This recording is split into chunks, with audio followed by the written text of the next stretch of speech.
Gentlemen, behold, a mermaid! Isn't that acclaimed children's horror author R.L. Stein? I made him sexy! Can he breathe in there? Of course not! What's that beeping sound? I put a bomb in his ass!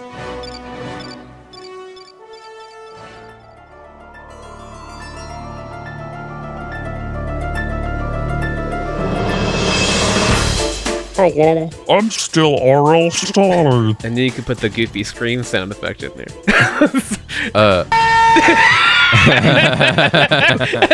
Oh, yeah. Hello and welcome to another episode of You Can't Scare Me.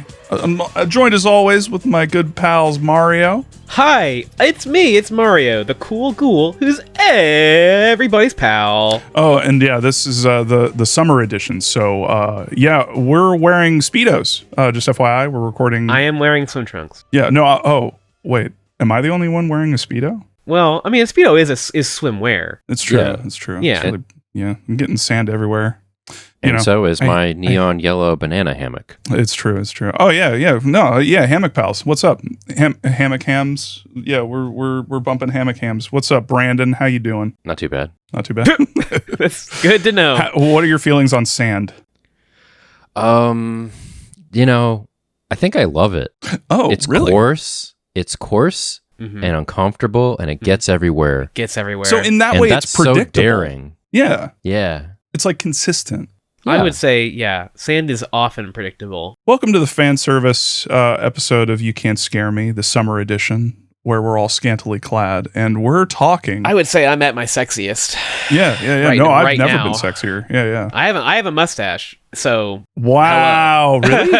yeah. Ooh. Yeah. Can Ooh, you detect it? Can you hear it? Can you hear that? And this is- I think I could have heard it when you were recording the intro. Yeah, I could hear a few bristles on the microphone. Sure. It comes through. Beard's all you can always hear the. You can hear him, yeah. I just heard it. Whoa, yeah. It's there. And no, dear listener, that it's there. Not me. I'm smooth and sexy, not a hair on my body, like a baby seal with alopecia. Oh damn! You got that baby oil? No. you got that baby oil? You got Ooh. that baby oil? Hey Brandon, you got that baby oil? You got the baby oil. You got that. Hey, relevant social commentary about baby oil. You can put it right here. Let's put it right there. I wasn't even thinking that. Wow. I baby didn't even oil say has it. been ruined, hasn't it? It hadn't it though. Isn't it?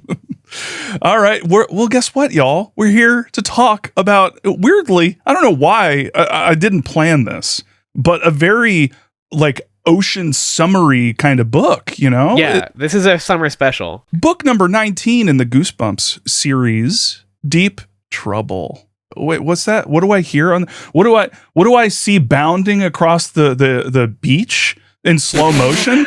Why? It's history. I'm trying, y'all.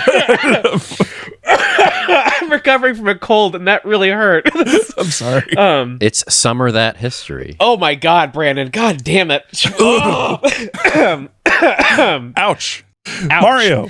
Yes, hi. As established, I have a mustache, which means that I qualify, I think, for professorship. So that's right, it's me, Professor Dr. Mario, here to tell you about what was happening in the big book of history in May 1994, but only those pages of history that pertain to movies, TV, and video games, the only history that matters. There's a lot of talk about movies, actually, in May 94. This is going to surprise you. Maybe. Actually, it won't surprise you because it's a pretty mixed bag. Well, but, it surprised me that you think it surprises me. So that's true. a surprise. Well, how That's about this one? Coming at you immediately surprising. Three Ninjas Kick Back. Hell yeah. I'm there. The only Three Ninjas movie I remember is High Noon at Mega Mountain. What?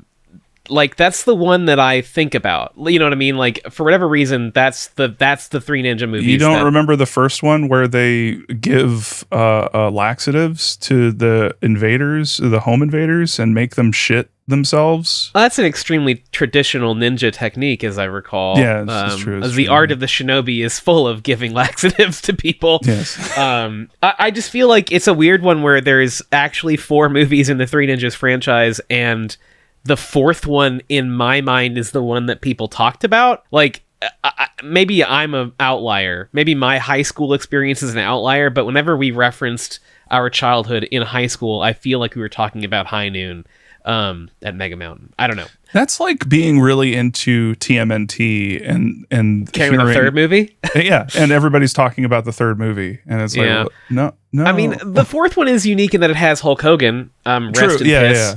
Rest in piss. Rest in piss.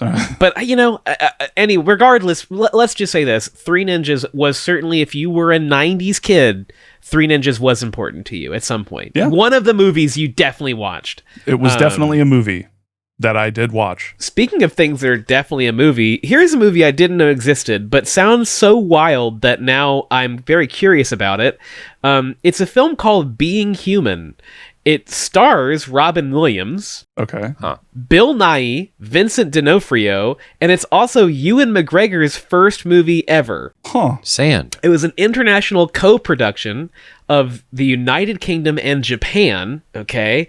The film portrays the experience of a single human soul portrayed by Robin Williams through various incarnations, with Williams being the only common actor throughout the stories that span the entire history of mankind. That's a lot. That's a lot, right? I've never heard of this film before in my life. Yeah, that's wild. That's actually, like not only high concept, but also a litany of stars. Yeah. Dear listener, I'm about to show something visual, so I apologize in advance, but we just watched in my Discord the War of the Worlds movie, 2025. Oh, the new one? The new one? Featuring Ice Cube. And yeah. I am making the face that Ice Cube is making throughout that entire movie, which is thus. That one. You know what's weird? I haven't seen the movie, but I could imagine the face. That's what's impressive. Yeah, it's like Ice Cube's default face, basically. I feel like I gotta watch that movie. It might be his default face in general. It is one of those movies that I would recommend watching because it is so bad. If you have Prime, yeah, who fucking cares? You know, like just yeah, true. They're not going to make any more money off of it, so... Yeah, exactly. It's like, it is what it is. It's bad. Yeah. Expect something bad, but it is entertainingly bad. Expect you will the have worst. a time, and you will laugh.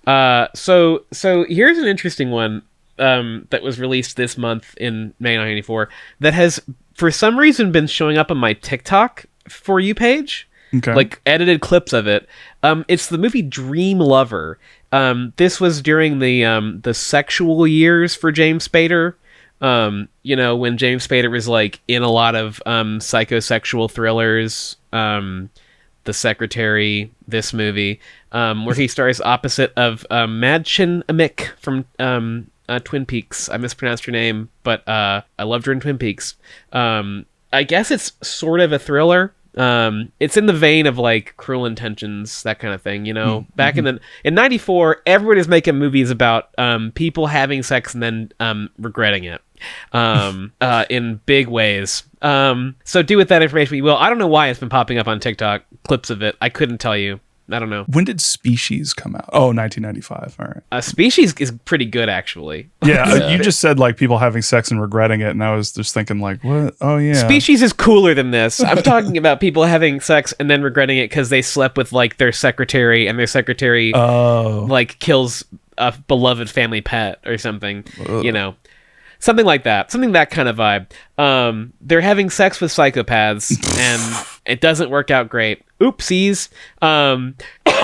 Apologies. You ever get done having sex and just say, whoops? God, who hasn't? Oopsie dooples. Oopsie daisy. Damn, that seemed like... Oh, baby made an oopsie. That seemed like a way better idea like 5 minutes ago. I think we both know this was a mistake. You ever you finish having sex and then this plays?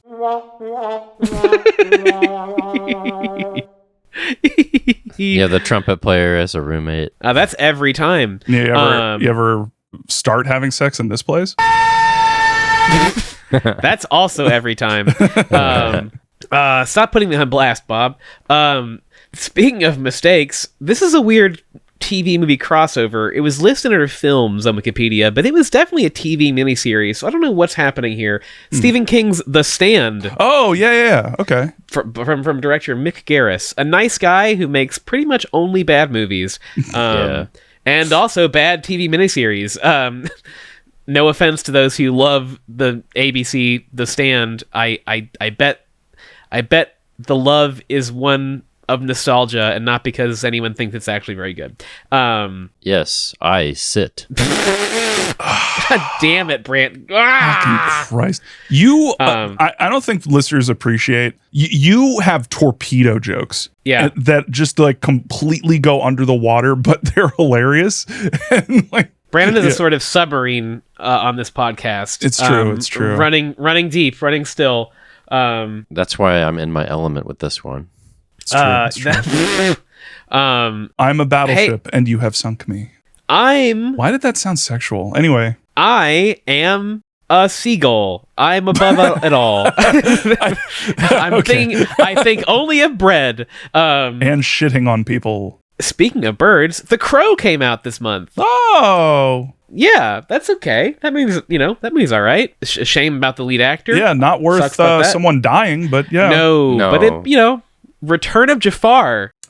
I heard that wasn't that bad. Is that true? I mean, I watched it. I watched it a lot. I definitely had it on VHS. That's the one that's all about Iago, right? Yes. It also features Jason Alexander as Abysmal. Abysmal. Yep. Abysmal. I remember. What is Abysmal? Abysmal? It's Jason Alexander in an Aladdin movie. It's a short con artist who gets Jafar's lamp. Oh, It's the plot of Return of Jafar.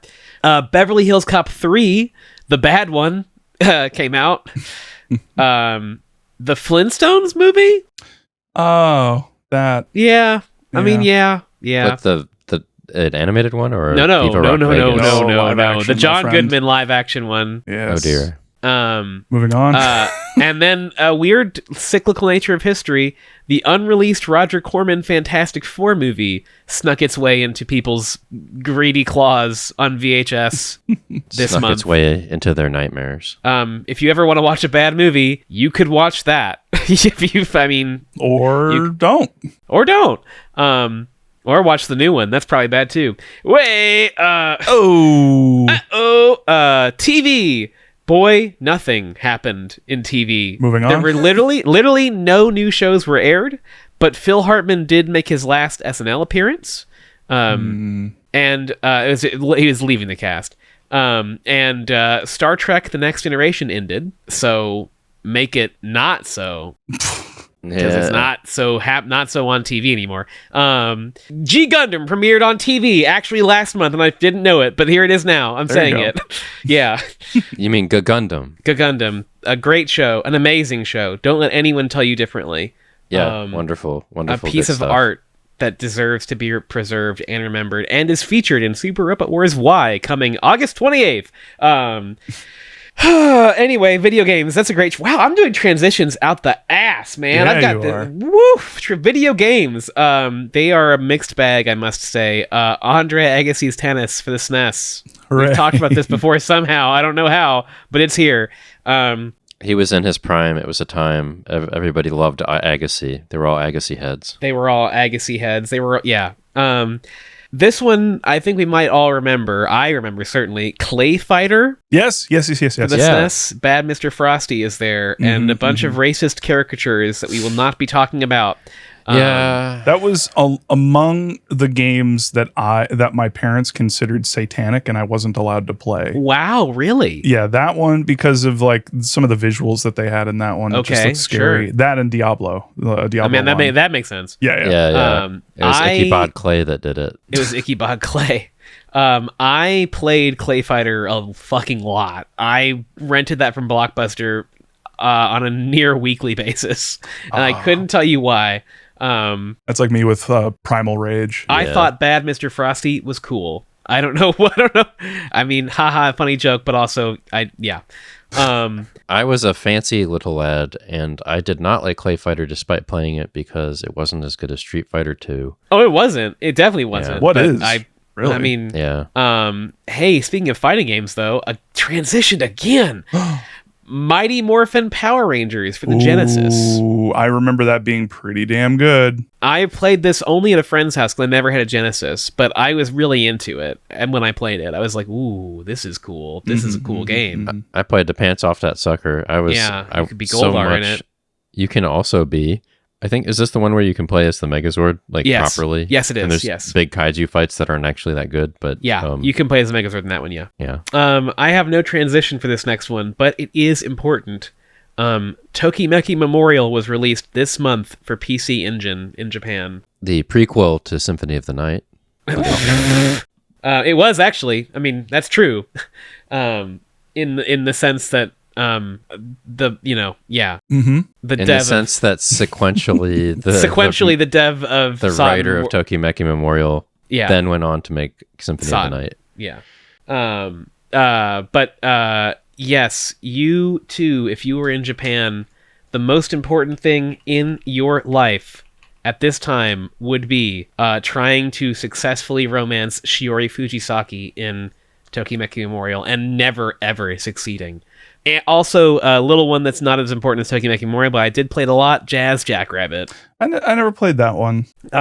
It's not, I mean, like, it's not good, it's not like it's really good, but you know who designed that game? Cliffy B. Cliffy B, that's right. The Cliffy B Blazinskinator. gave us that game. And that's it. And then he made, this was years before he did the sequel to Jazz Jackrabbit 2, and then the sequel to that, Gears of War 1. Oh, I was going to say Jizz Junk Rabbit. Yeah. I don't know what, I don't know. Yeah, Gears of War is basically a direct continuation of Jazz Jackrabbit. Jack's Jazz Rabbit. Same vibe. Very similar vibes. You can close the book of history because that's it.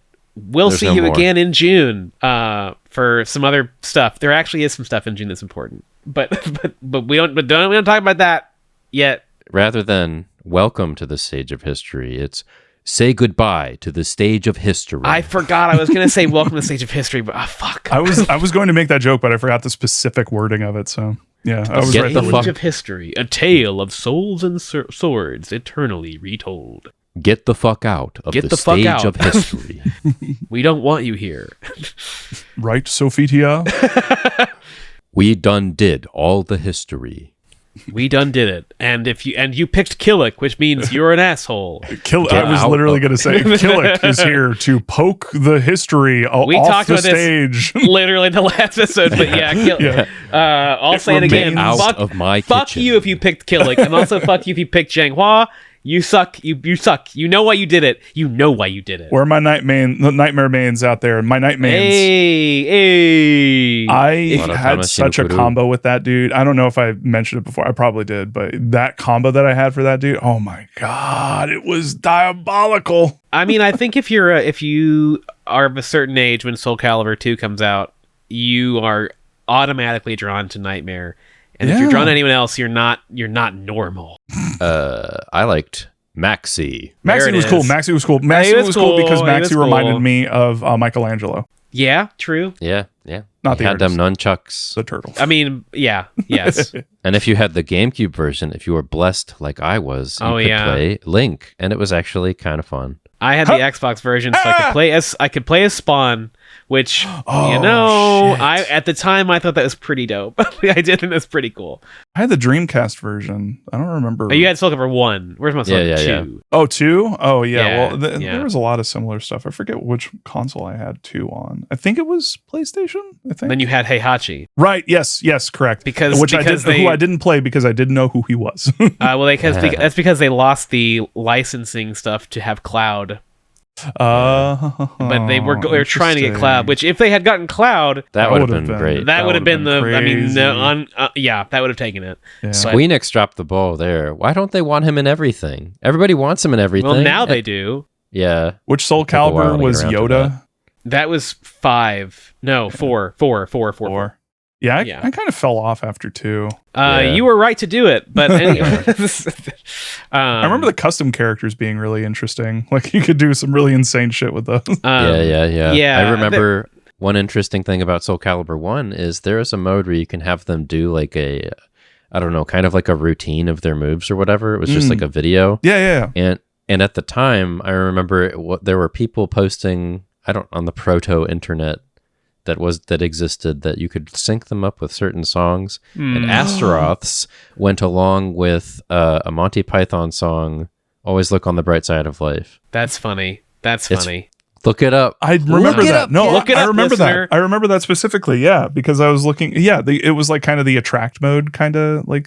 Oh, yeah. Yeah, I remember that. Well, I played the shit out of Soul Calibur 3, I will admit that. Mhm. And then 4 came out, and that had Yoda and Darth Vader and Star Killer, and also a bunch of random guest characters that used the same moveset as other characters, but they were designed by different anime artists. So there was one from the artist of Sergeant Frog. I remember only that. And then 5 ditched the entire cast, I think, and replaced them with their kids, and everyone hated it. And 6 had Geralt in it.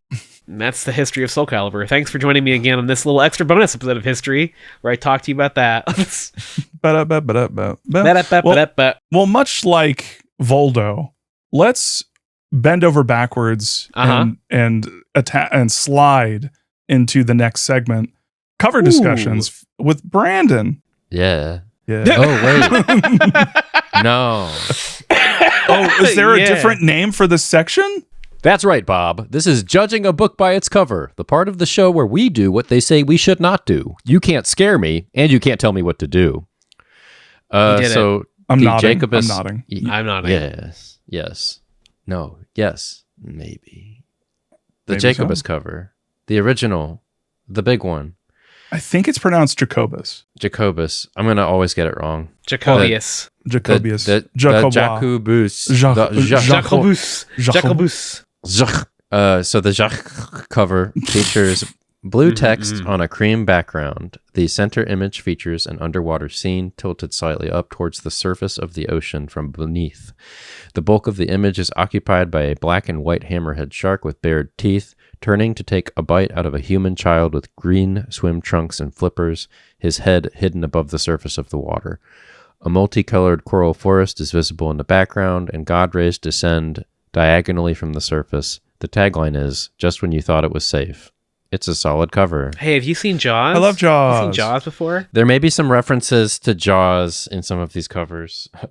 There may be some pretty straight rip-offs of Jaws in some of these covers. I mean, I gotta tell you, I like this cover. Yeah. You see the whole hammerhead shark. You do. Camera sharks don't look like that, but you know. It's Yeah. one that I appreciate more as an adult. I Yes. really like the color combo. I Yeah. like the. I the, do like, think sort of, it aesthetically it's very pleasing. yeah. No. Very like it's the composition is really nice. Like the way that the shark is like arched and then pointing basically at the kid who's just like swimming. It also plays into a very basic fear of like, I don't know if anyone out there who's swam in the ocean. Yeah, anytime anything touches your body, it's just like, what the fuck was that? it's true. Yeah. It's stuff under the water. Under the water. Under the sea. Under the Yeah. sea. It's killing me. Yeah, I mean, It's I not think always better down where it's wetter. it's not. That should have been the tagline. Oh my god. Oh my god. They probably I wonder if they even thought of that, or they're just like, no, Sebastian Crab is going to sue us. Here's an idea. Let's get Better lawyer sued. up, boy. Here's my tag. Shark. I wish one of the taglines for one of these books was just Fuck. Yeah. It's a fucking shark.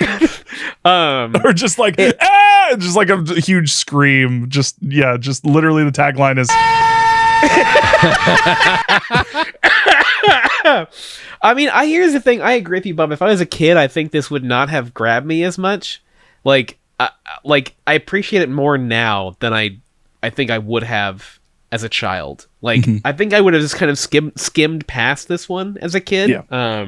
Because it is just a shark. You would skim past it on first glance, but if you look at it, it's like it is giving like horror suspense.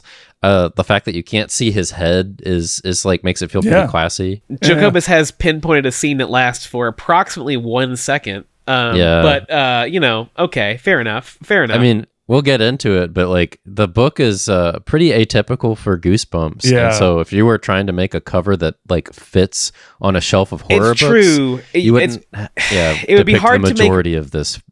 It would be story. hard to make what this book is actually about into a horror cover. That is true. Yeah. Although you could do another thing in this book that is arguably more interesting than this singular shark scene, but it's good. I like the cover. I think aesthetically and compositionally it's really good actually.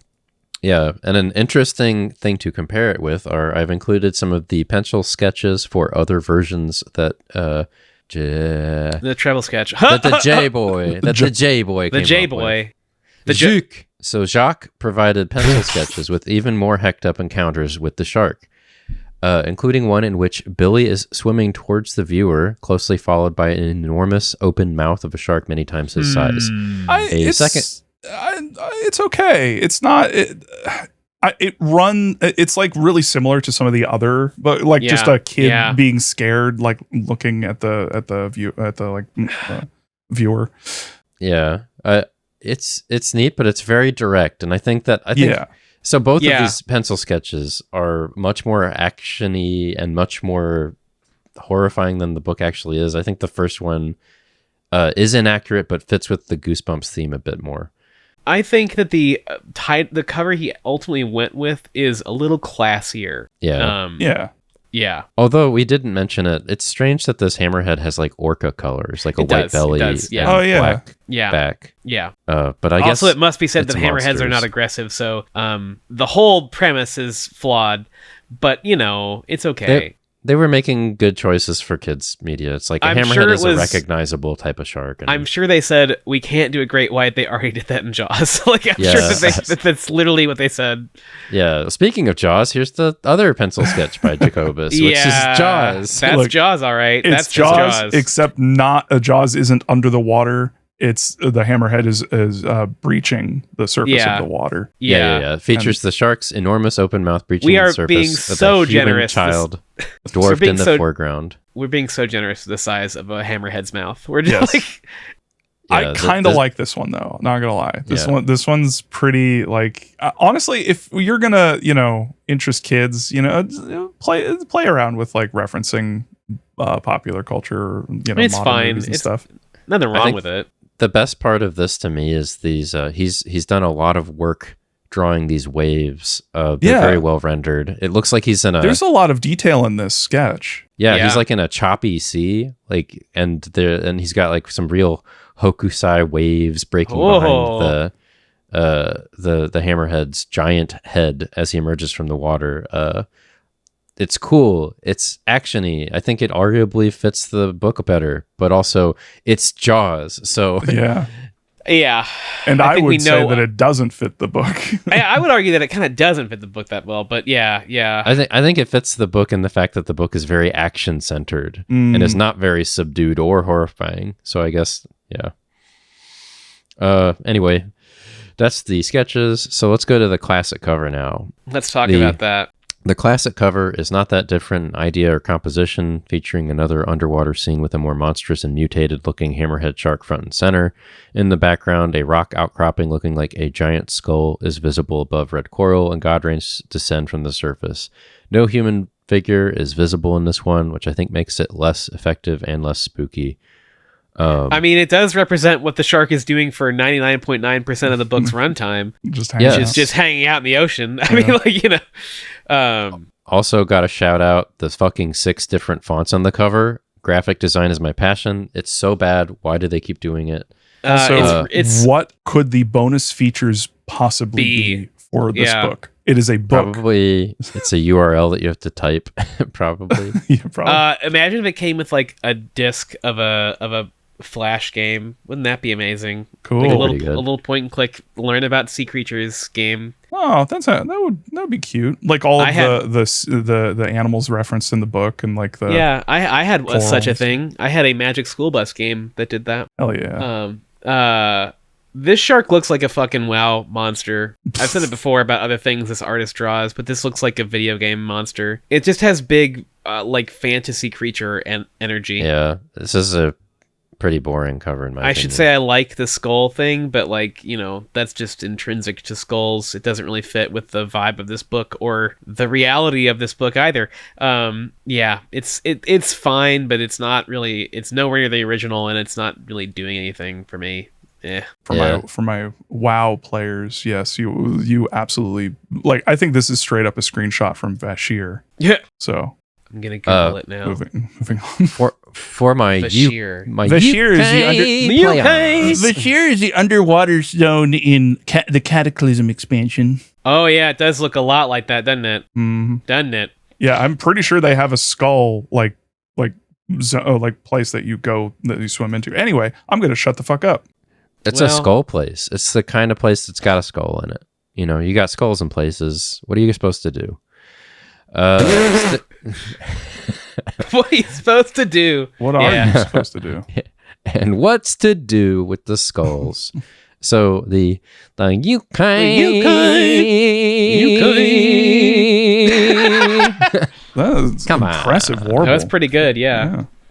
So the UK cover, the goo background this time is pure blue because it's the ocean. Wowda. A besnorkeled swimmer with full mask and breathing tube apparatus is one head out of the ocean. He has light-colored eyes and brown hair and is surrounded by thrashing octopus tentacles. It's pretty good as UK covers go. I mean, it references the octopus, which is remarkably rare for the octopus's prominence in the book. I'd also say it's certainly the first time that like the goo kind of makes sense a little bit. Where yes, it's like you're in water, I guess. Yes, the goo does. I mean, it's not like, it does kind of feel like they've just put the goo around another picture, but yeah, it does make sense. I'll grant them. At least they've like incorporated by having these octopus legs coming out at different parts of the goo. It does at least look like there's some perspective. Where usually the goo is like, it's very obviously that they made an illustration and stuck it in the middle of the goo. I need to know the story behind how the UK covers were done. Yeah. It feels like they were done in one giant batch. Yeah. And they were just like, what kind of theme can we have across all of the Goosebumps books?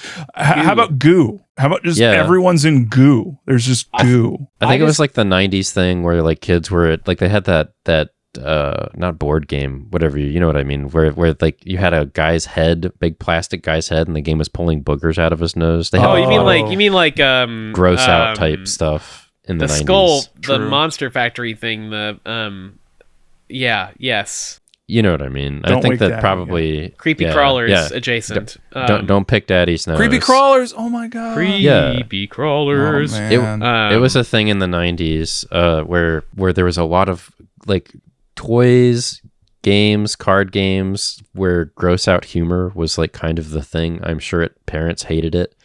But I remember being around that stuff as a child. The Dr. Dreadful Food Lab Monster Face toy. No, there's a Goosebumps Monster Face toy. Oh. Wait, who is it? Is it R.L. Stein? Don't pick my nose. Hello, I'm R.L. I'm R.L. Stein. You'll have to get the goobers out of my nose. I do think that there is a Dr. Dreadful. Yeah, there's a Dr. Dreadful that's like a zombie head thing. But yes, to your point, yes, Brandon, there were a lot of like random gross out toys for boys, and the person playing Dr. Dreadful is the Crypt Keeper. It's John Cassidy.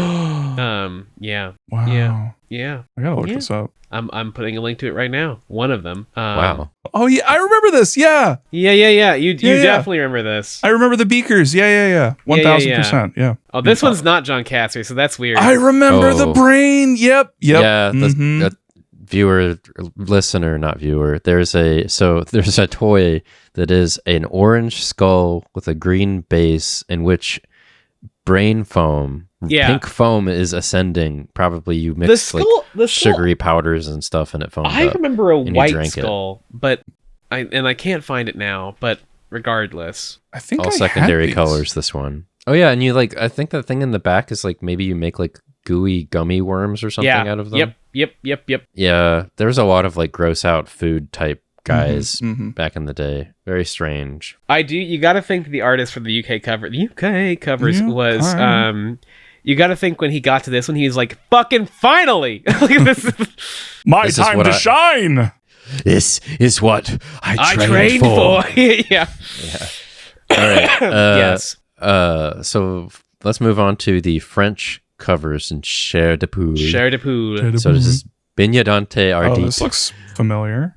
No swimming. Huh? What's this like? What's this look like to you? Features a fairly accurate hammerhead shark, head vertical in the water with the classic Jaws mouth open pose. Yeah, I thought you were gonna say a fairly accurate recreation of Jaws. Yeah. The flippers of a scuba diver are visible just in front of the mouth, and the background is a simple dark and light blue gradient. It's Jaws. It's Jaws. It's Jaws. It's Not fine. even- It's Jaws. Not even breaching the surface of the water. It's just straight up Jaws. That's just Jaws. It's just Jaws. Okay, so the French 2 cover, I guess they felt bad about the first one. I like this cover. Yes, Cher de Poule Whoa. 2 features a scuba diver underwater. His leg is caught by the tentacle of a giant glowing one-eyed sea monster with giant sharp fangs that occupies the entire bottom of the frame. I This is think very this cool. ass. This is cool, Yeah. and I wish this were in the book. yeah, this is yeah. good. We like this guy. Technically, this thing could be in it. Like, yeah, technically, but not in a way that you would feel like Yeah. you read the book. You're like, oh, No. cool, I want to see that guy. I want to see what he's Oh, doing. What's maybe- his story? What's his deal? Italy has a good one too, actually. Yeah. Piccoli brividi. Features a similar composition as the second French cover, with a scuba diver and El Monstro Océan at the bottom. In the center of the frame, a scuba diver shines a flashlight down onto a monster at the bottom of the frame, which is a mass of tentacles with glowing yellow eyes. I kind of like this one, though I think for the book's content, focusing on the shark is probably the better move. I mean, I like it conceptually. I think the monster has a neat look to it, where they've like not gone for an octopus thing. Yeah, he's almost more like a bug. I think he's Yeah. got 4 eyes, actually. This is an extremely low quality picture. Yeah, so I think hard it's to tell. neat. I think it's neat, but yeah, I mean, again, it's not a great fit for the book, but you know. Il terrore si nasconde negli abissi. Yep, that's exactly what they say. That all the beautiful romance languages. Yeah.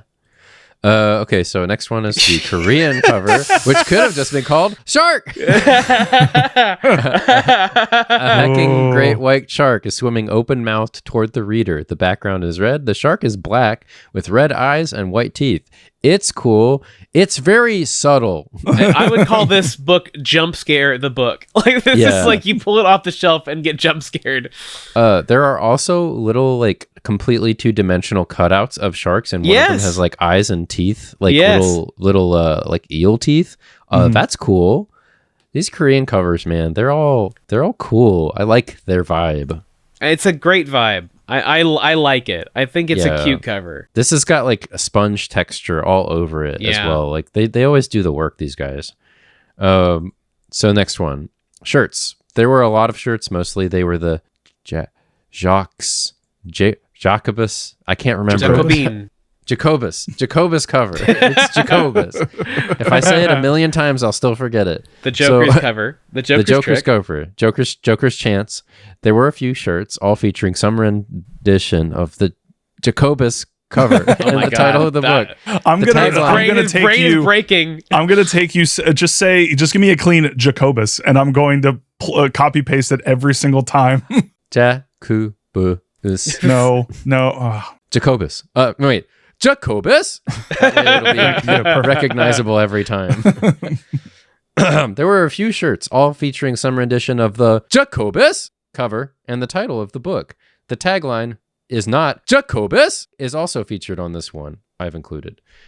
Just when you This thought it was is the kind of shirt that I kind hate. of boring. I hate Yeah. this kind of shirt. I hate No shirts effort. that are like, and by the way, this is the cover of the book Deep Trouble, a Goosebumps book, the 19th one in the series. You can buy them at your local library. Like, Yeah. You can see that they subtly manipulated the image so that the swimmer is even bigger, which Oh yeah. sucks. Yeah. They did have like a wavy motif, but still, this is a minimum effort kind of guy. I like how you got the quote right, and then it says Goosebumps at the very bottom under the quote, under the tagline, and then you go to the back of the shirt where it says Goosebumps at the top, and then it's like just in Yeah. case anyone was possibly confused what this is, It's the cover of Goosebumps Book 19, Deep Trouble, published in May 1994 by Scholastic. The whole statement is, just when you thought it was safe, Goosebumps. Deep Trouble 19. Except it's really No. really tiny, so it'd be. And you got to say Goosebumps twice because it's at the bottom right? of the front of it and the top of the back. So to be clear, Yeah. what this shirt is saying is, just when you thought it was safe, Goosebumps, Deep Trouble 19. Got it. Got it. Yeah. Got it. Nailed it. just when you thought it was safe. You know, Just when you thought well, it was safe, you're going to get hit with the fucking synopsis for this book. That's right. We have completed the judging of the covers. you'll get fucked up with Goosebumps. Bums. I was also thinking of Crossfire when we were talking about those old toys. Yes. Because Yeah. if you're the number one commercial, the one that lives in every child's mind that grew up at that time, you'll get caught up in the Crossfire. It's sometime in the future. The ultimate challenge. Crossfire. Crossfire. You get caught up in the crossfire. Crossfire. You get caught up in the crossfire. Crossfire. Crossfire. Crossfire. Crossfire. You'll get caught up in it. I always thought it was You'll Get Caught Up in Love. Yeah, I don't know why I thought that, but I for many years assumed it was You'll Get Caught Up in Love. This is how most people meet their significant other. Crossfire. How do you know? How do you really know a person if you haven't played You Crossfire? haven't played against Crossfire them? with them. Now, I have Fire a question. marble at them. Did you actually play Crossfire? Did you play Never Crossfire? once. I wanted did. it I did. always. I never saw it. I never even saw I it. had Crossfire. Damn. We had Crossfire. Also, real quick, I just want Yeah. to here, watch this.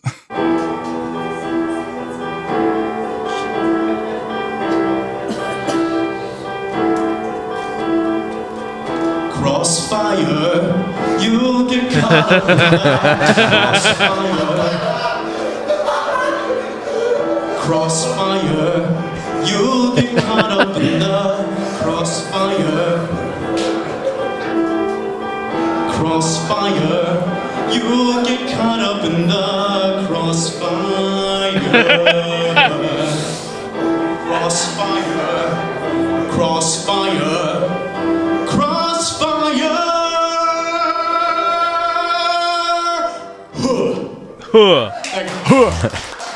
That was good. It's so dramatic, the song. There's a lot of built-in drama to it. It's very dramatic, yes. It is. It is. It God, is. I love that commercial. It's one of the It's- classic commercials. That I and mean, seriously. Mr. Bucket, put the balls in my mouth, Mr. Bucket. Yes. Yes. Yeah. Mr. Bucket, if he was a real creature, would definitely be in jail today, or he would be the president of the United States. I'm just thinking of Mr. Bucket like covered in baby oil now. Yeah. Everything I just thought I can't say out loud. Well, you can. I'll just take it out. Yeah. All right. And with Insert that a is- clip of swearing of just beep beep beep beep beep beep. beep. Cue 30 minutes of beeping. All right. And with that, I think it's time that we actually dove into this book. Wow. Ah, Okay. we've Sure. been waiting to do that the entire time. Hi, how you doing? It's me, it's Bob, and I am here with the first 8 chapters of the summary. We're gonna do it. We're gonna do it right now. We're gonna do Chapter it 1. fucking live. Yeah. We're gonna do it live. Fuck it. Chapter 1. The first chapter of this book is a daydream sequence in which 12-year-old explorer William Deep Jones. William Deep Jones. William Deep Jr. solves, quote, scary ocean problems, like an electric eel in Miami, which William says he, quote, unplugged. This is very Relatable. cute. Hell yeah. Hell yeah. William says he's from Baltimore, Maryland, and specifically mentions Myrtle Beach, which has my East Coast ass invested. Mm. William says he's on the hunt for a great white stingray. He has named Joe, which reminds me of the time when someone could talk about a stingray and not immediately be reminded of Steve Irwin's death in 2006. Man, the entire chapter. It's all I thought Nice. about. Rest in peace. Yep. Anyway, William gets nitrogen narcosis in the bends and dies. The end. Yeah. Yeah. Chapter 2. Yeah. Wait, there's Yeah. another chapter. Well, that's weird. What? I thought the book was Interesting. over. just kidding. In a shocking twist, William's name is revealed to be Billy. And, quote, I'm 12. I think I mentioned that already, unquote. Can I say something real quick though? Sure. Before we I want to give props to whoever wrote this book, because they open with, there I was 200 feet under the sea hunting for the great white stingray, right? Mhm. That is the maximum depth for a stingray. So I also I have a little note right here. I'm absolutely here for the Goose Writer having some fun with Stein's formula.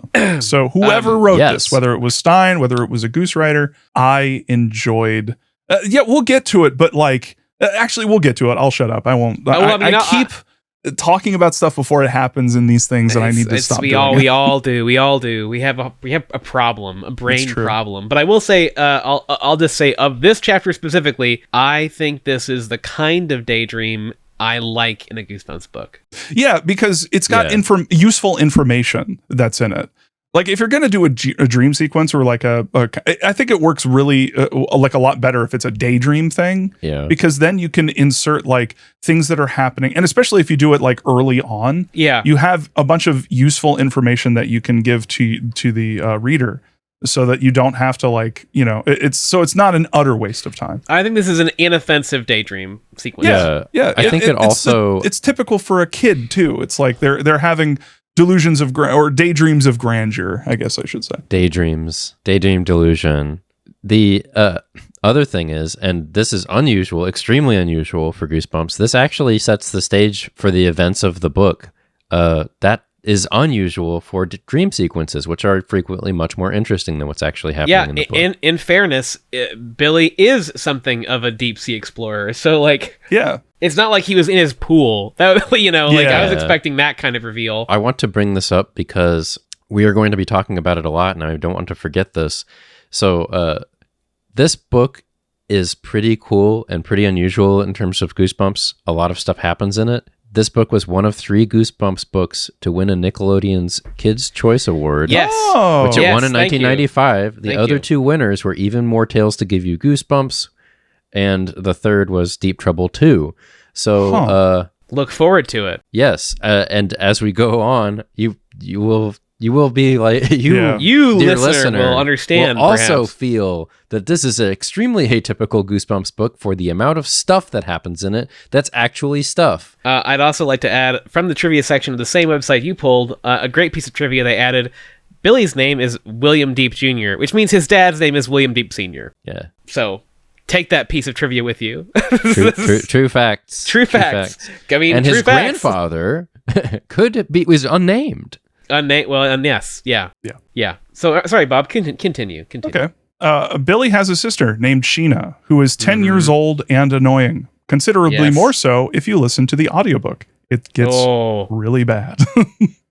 And by the way, I did listen to this with the official audiobook. Yes, how was that? Which they do have. How was that? It was fine. Yeah, it was read by Pierce Cravens, who did a pretty good job. I'm gonna make some jokes about it later, but on the whole, I did really appreciate this audiobook. I think that maybe going without audiobooks for a little while has made me really appreciate like just at least having something. Although I will say Cravens does do the Kip Fuckabout thing of quiet yelling. But he doesn't do it all the time. It's just here and there. Also, his voice for Sheena is like nails on a chalkboard. But yeah, I'll also reference it later. But yeah, we'll get to that when the book gets pretty interesting. This book actually is pretty cool. There's some really interesting things. I agree. So this is a pretty dense chapter. So here's the most important stuff. Billy and Sheena like pinching and playing jokes on each other. Sheena's a stick in the mud. They're here visiting their scientist uncle on his research ship named the Cassandra. And I promise I'm only going to highlight this once and move on. Their uncle's name is George Deep, but, quote, everyone calls him Dr. D. This man will be referred to as Dr. D this entire book. No, I am not fucking with you. Every single time in the audiobook, they called this man Dr. D. Yeah. Cock. Dr. Mr. the D. Penis. Like cock. Like cock. Like a dick. Dr. Dick. Like you know, deep Bob, dickin'? my mind was not in the gutter, so Is it just me? maybe It's just your me, isn't it? disgusting brain that took us here. Hey guys, can we pause the podcast? real quick? Lowered the standard. Can you guys just? Am I a pervert? Who isn't, Bob? Who isn't really?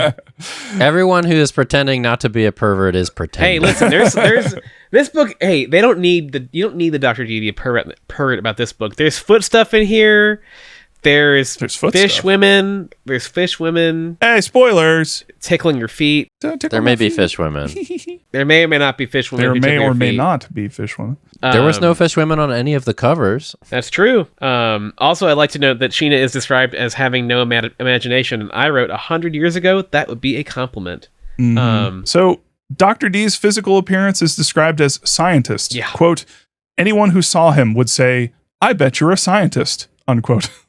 So he's basically just Dr. Kleiner from Half-Life.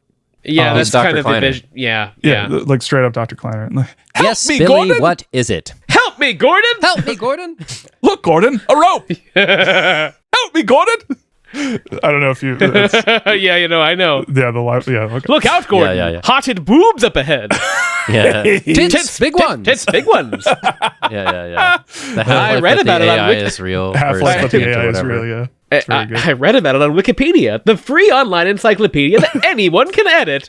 The free online encyclopedia that no one can edit anymore. That no one can edit anymore. It's You so forgot good. your passport, Gordon! Dr. D reveals there have been reports of sharks in the area, but ultimately decides to let the kids go swimming because if it's a choice between having the kids around him Yeah. or death it is. I think this describes so many parents. Yeah. Cast them away into the sea. Dr. D warns the kids to stay away from the nearby clamshell reef. Instructions Billy immediately decides to not listen to. Billy has not followed the Harbinger's warnings and is thus marked for death. In fairness to them, I feel like Dr. D could have maybe explained why. Yeah, fairly it would have been quickly. helpful. And Yeah. I think Billy actually mentions this but we'll get there. Billy has not followed the Harbinger's warnings and is thus marked for death, which he nearly finds when some kind of weird but tentacled creature grabs him and starts pulling him toward the bottom of the sea. Oh no, not the Hall of Death. Oh no. I don't know about y'all, but right now, like in chapter 2, I'm already clocking. This feels different. Yeah, Like I agree. something's different about this. And I mean- and I like it. Agree. Yeah. And I would also say you're going to quickly continue that in chapter 3. You're about to say it, but like we're ending here with a cliffhanger. And Yeah. like while in the context of the book, you'll say what happens. This does not feel like a fake out to me. Yeah. This whole book has like big action serial energy, and it's basically like the opposite of really large Stein. To add on to what Mario was saying, chapter 3, weirdly, this isn't a fake out. Yeah. Billy is actually being attacked by some kind of weird sea creature, described as an enormous dark green balloon with at least 12 tentacles and one giant brown eye. Don't laugh. It continues to attack Billy, but Dr. D arrives in time to save Billy and the monster disappears. Wild. I'm sure this event that caused Billy's life to flash before his eyes won't soon leave his mind. Never mind, it's time to race Sheena to the boat. Hell yeah. Yeah.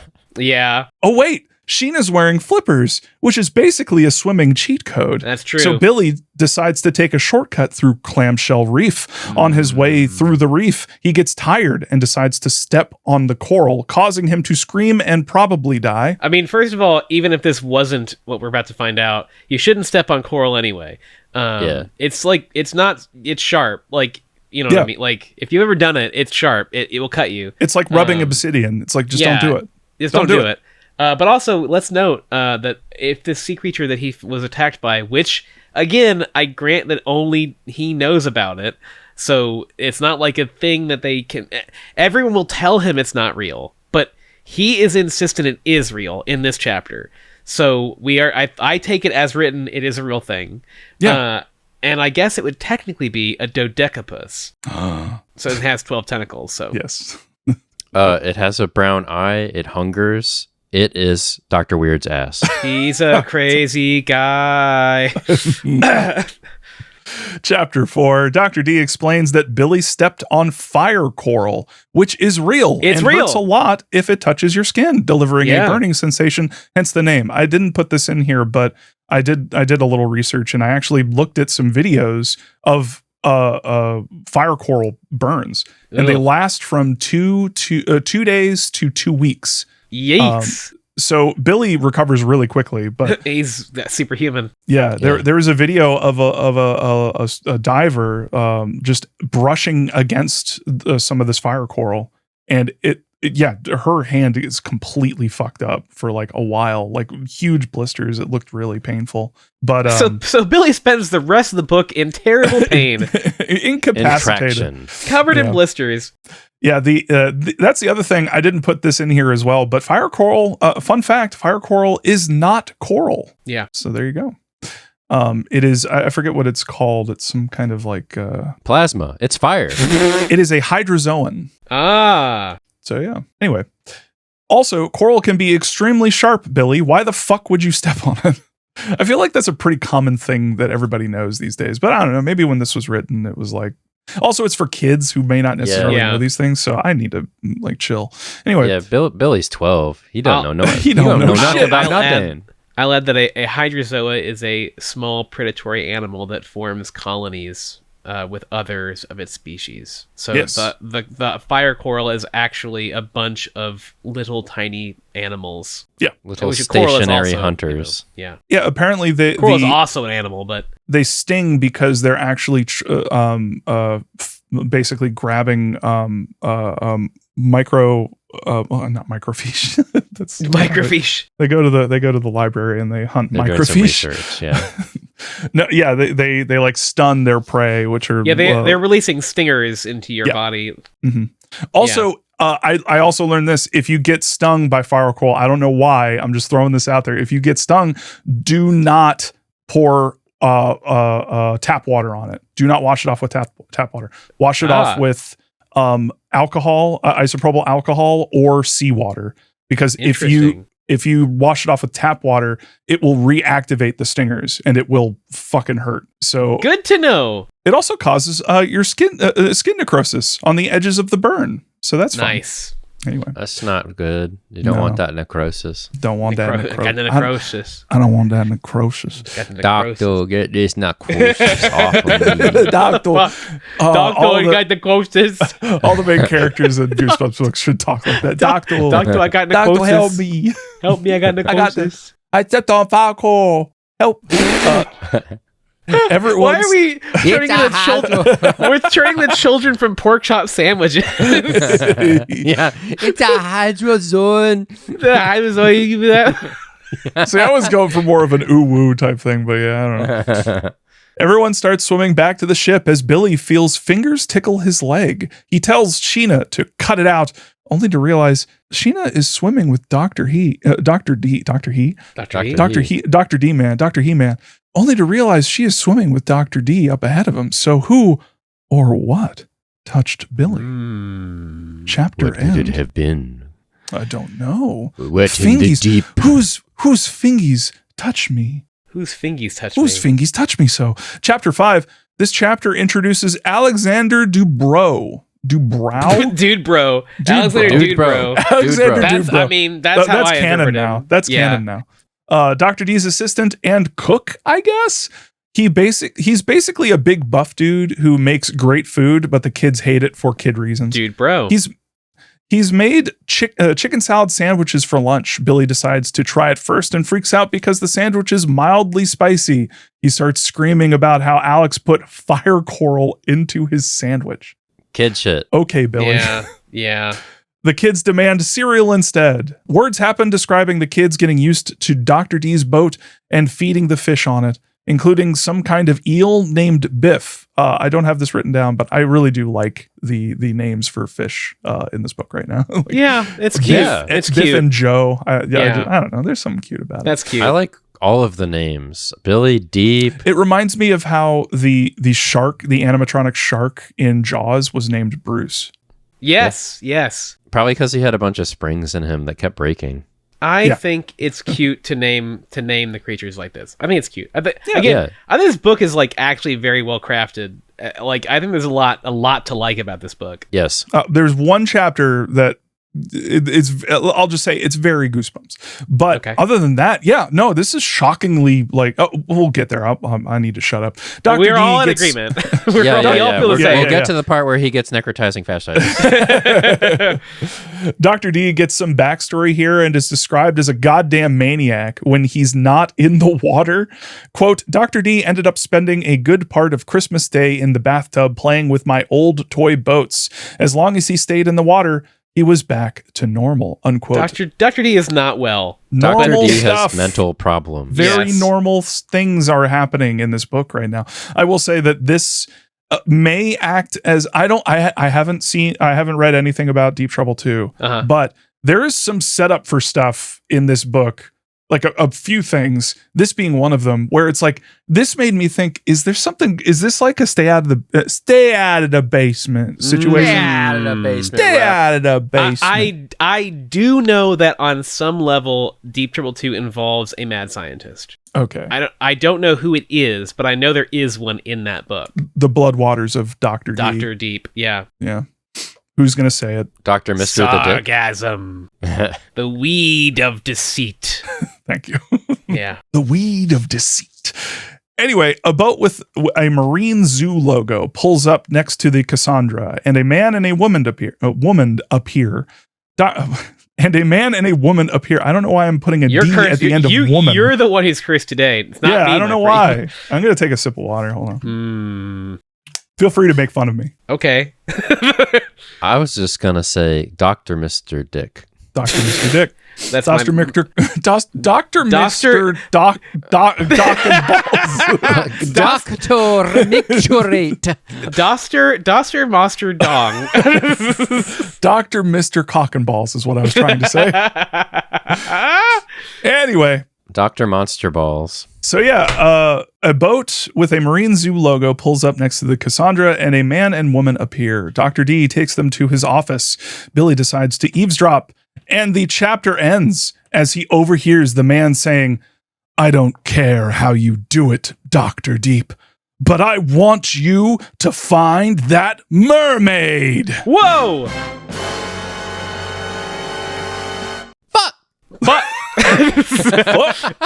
Can I just say, I heard that echo in somebody's earphones, and so it was pretty good. Fuck! Can I just say, I appreciate that the events of this book have begun in the first third of the book. Yeah. Usually it's a really good sign when a Goosebumps book, if like within the first 5 or 6 chapters, if stuff starts happening, that's a mark of a good goose, a good goose, a good goose bee. That's the mark of the bump. The mark of the bump. I need that Mark of the Wolf movie poster to be subbed out with that. The mark of the bump. Yeah. The mark of the bump. Mark of the goose. He has the mark of the goose. He bears the goose mark. I need like a 10% like a faded R.L. Stein like in the background, just hello, I'm R.L. Stein. Hello. Hello. Chapter 6. Mark of the goose. Mark of the goose. Hello. I've got the mark of the goose. Chapter 6, the zoo people are not kidding about the mermaid. They heard some fishermen, who are famously known to not exaggerate ever, report sightings of a young girl with long blonde hair and a shiny green fishtail. And they're prepared to reward Dr. D if he can find her. A reward of $1 million! Whoa! Fuck! Chapter 7, Billy leans too hard against Dr. D's office door and falls into the room. Dummy. What a dummy. I have created a approximation of what that sounded like now. Okay.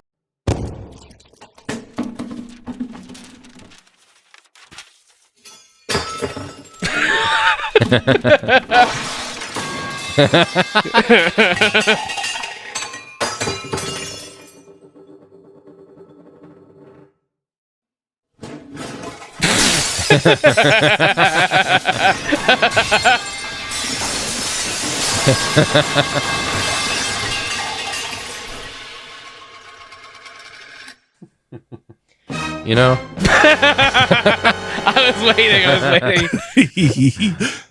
I spent a little bit of time before the podcast. That's the stupid thing I said. You know what? It was worth it. yeah, you know, and like Goosebumps, appropriate for Goosebumps, you left nothing to the imagination. I'm a big fan of metal pipe smashings .mp3. Yeah. I love that sound. People who listen to the previous podcast may also hear a certain metal pipe smacking like a metal wall or something in our Space Ghost tribute. Yes, Anyway. I did. It's Yes. one of it's one of the sound designer toolkit's Wilhelm scream type things, Yes. including Doom Door Open .wave Yeah. and creaky old door. Doors feature a lot, don't they? Mm-hmm. A lot of doors. Yeah. A lot of doors. I mean, sound design is mostly doors. Story That's of what they life. say. Story of Yeah. life, really. A lot of doors. When you think about Yeah. it. Chapter 8, the zoo crew get very upset learning that this 12-year-old has heard their plans. After all, 12-year-olds are very trustworthy. And if any child of that age were heard talking about mermaids, they would be taken extremely seriously. Yeah. If you can't trust a preteen, who can you trust? Billy is forced to promise to keep his dumb baby mouth shut and not mention any of this to Sheena, who has already been established to not believe a single word that comes out of Billy's mouth. But Right. whatever, better safe than sorry. The search for the mermaid has commenced. Billy then has an obvious nightmare, so the chapter can end on a cliffhanger. I literally did write, this is 100% a dream. this is obviously a dream. Yeah. Yes. Yeah. Yeah. Hey, but the tentacle monster does come back. So the dodecapus is featured in that chapter as well. That's a second. That's a little bit of a spoiler.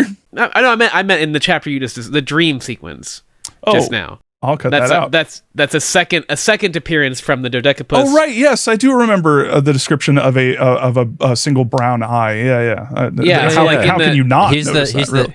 the duty capus. Yeah. It is a brown eye, and a tentacle comes out of the ocean in his dream and grabs him. It's how you know it's definitely a dream. But he is again dodecapus appearance 2. You know, hey, take it where you can, folks. I know I'm gonna. And we all are. Yeah. All right, who had the next chapters? 'Twas I. 'Twas ever thou. Yes, the mirror. Yes. So the brown eye monster is as big as a whale, and it's about to set sail. Billy, chapter 9. Billy was definitely dead, and it's not a TM Goosebumps dream fake out. No, wait, he was not dead. Boy, do I already have egg on my face. Billy became awakened on he bed. It was sunrise. After mentally shoving the evil dream into his mind closet and reflecting on his goal of finding the mermaid, he quietly slipped into his bathing suit and crept out of his boat cabin. Coffee was brew in the gallery, so he knew that sneaking past Galley. So he knew sneaking past Dr. Mr. Dick would be necessary. With utmost stealth, Billy obtained the rest of his snorkeling gear. Sneakily sneaking up to the deck, Billy sneakily slipped into the dark water of the lagoon and pondered about precisely what level of hecked up it was for him to sneak out to snorkel the ocean solo. He set to searching for the mermaid and tried to picture what she would look like. Then he thought about what it would be like if he were the mermaid. You go, Billy. Live your truth. After I am famous from having become the discoverer of mermaid, I will write a book, he thought. It will be called Courage of the Deep by William Deep Jr. It is possible that if Billy survives this book, he might find himself working in a different medium. Deep Fear is a 1998 survival horror video game co-developed by Sega System Satom and Sega CS2 and published by Sega for the Sega Saturn.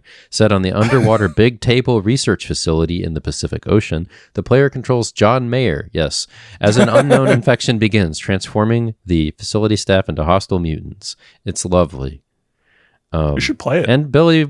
This is when did this book come out? 94? I think so. Yes. No. May He 94. he could have, if he was very ambitious, become a developer on such a game. He'd just have to move to Japan as learn a game 16-year-old development. Yeah, and okay. learn game development, but it could happen. Timeline checks out. As Billy neared the seaweed, he felt something wrap around his ankle and scratch him. He gulped a mouthful of seawater. Seaweed doesn't have claws. Is it go time? Chapter is 10. it? No! No. It was his sister Sheena doing a little scratch attack. The weird freak chastised her brother for being in the forbidden zone near the reef, which was a bit hypocritical because she was also there. But she explained she was just breaking the rules because she had to make sure he wouldn't break the rules. Cop material. The two argued about Billy's presence in the forbidden zone. Billy was about to stop arguing and return to the boat when he saw a big splash on the other side of the reef. Deciding this was definitely the mermaid, Billy bolted to Sheena's great vexation. Chapter 11. Billy chased the splashing entity, though this was surely the splashing of a mermaid. He peered, he swam, he stared, he thought he saw a fin. There is only one thing that could have fins in the ocean. But oh no! Billy's mask fogged up. He surfaced to clear the fog. When he broke the surface, he searched for the mermaid. What he saw instead of a half-fish lady was a full fish, dorsal fin. Full life hammerhead! and it was headed right for him!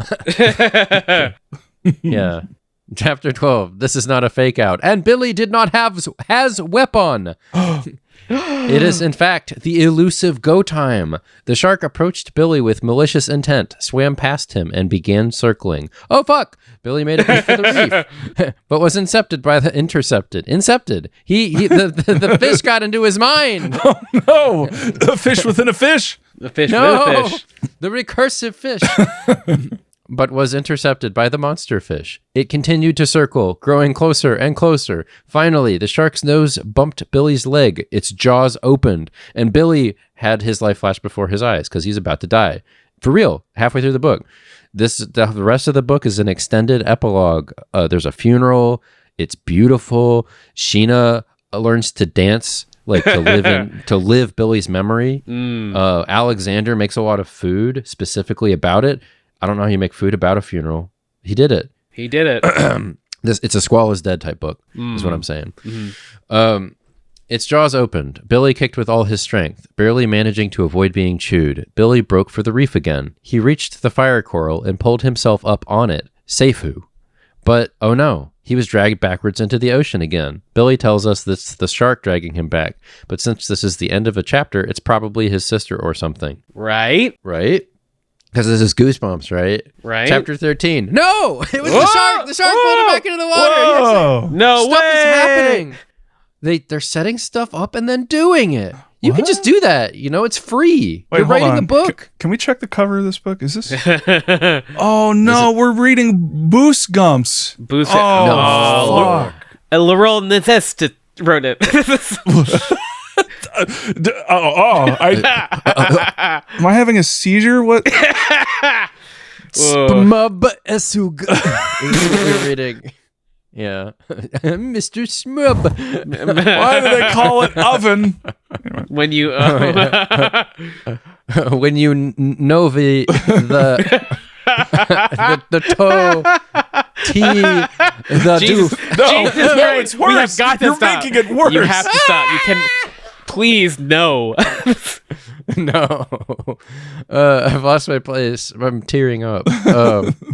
Okay. But no, it was actually the shark pulling Billy back into the water somehow to eat the child. It was then that deliverance came in the form of another fish, which began to fight the shark. Stuff is happening! What book is this? He witnessed a large green fishtail attack the hammerhead and heard shrill squealing. Billy heard a loud bump, and the shark swam off away in defeat. As the waters calmed, Billy heard whistling and low musical humming, beautiful and slightly sad, sort of like whale song. Then the creature lifted its head, a head of long blonde hair on it.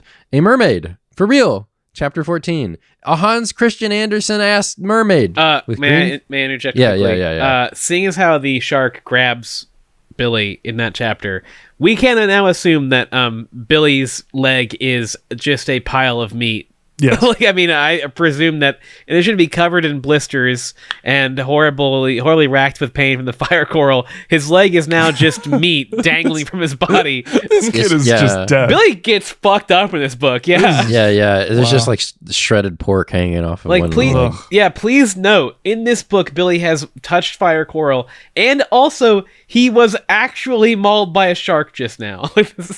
Yes. Yeah. Yes, but Billy is actually pretty resilient in True. this book. Yeah, he's a superhero. Well, he is an underwater explorer, yeah, so makes sense. And makes that sense. boy is deep. The boy is deep. Yeah. So Hans Christian Andersen ass mermaid with green fishtail and long blonde hair. Billy stammered out that the mermaid had saved him and asked what he could do in return. The mermaid cooed and reached out to him, healing the fire coral instantly. Burns instantly. Wow, said Billy. This is a lot of stuff happening in a Goosebumps book. Billy looked around and verified this was not a dream. Suddenly, the mermaid flipped her tail and was gone. Will I ever see her again, he thought. Suddenly, a sharp pinch at his foot. Was it his sister, Sheena? No, it was the mermaid again. The mermaid was the pincher all along? Wow. Wow. Setup and payoff. Not saved for the final chapters? Again, is this a Goosebumps book? I think I speak for all of us at Bubba Gump's Thou Canst Not Instill in Us Fear. This book's consistent action and lack of boring fakeouts has gasted us flabber. My flabbers are gasted, that is for sure. Yes. I'm just imagining the vine of that kid. Wow. Where he's the fucking mermaid I mean, pinches him, it must, and he it looks must down and be goes, said. wow. Wow. It must be said. I mean, this is now chapter, the number that we're on. 14. There we go. This is my thing minimized. 14 chapters.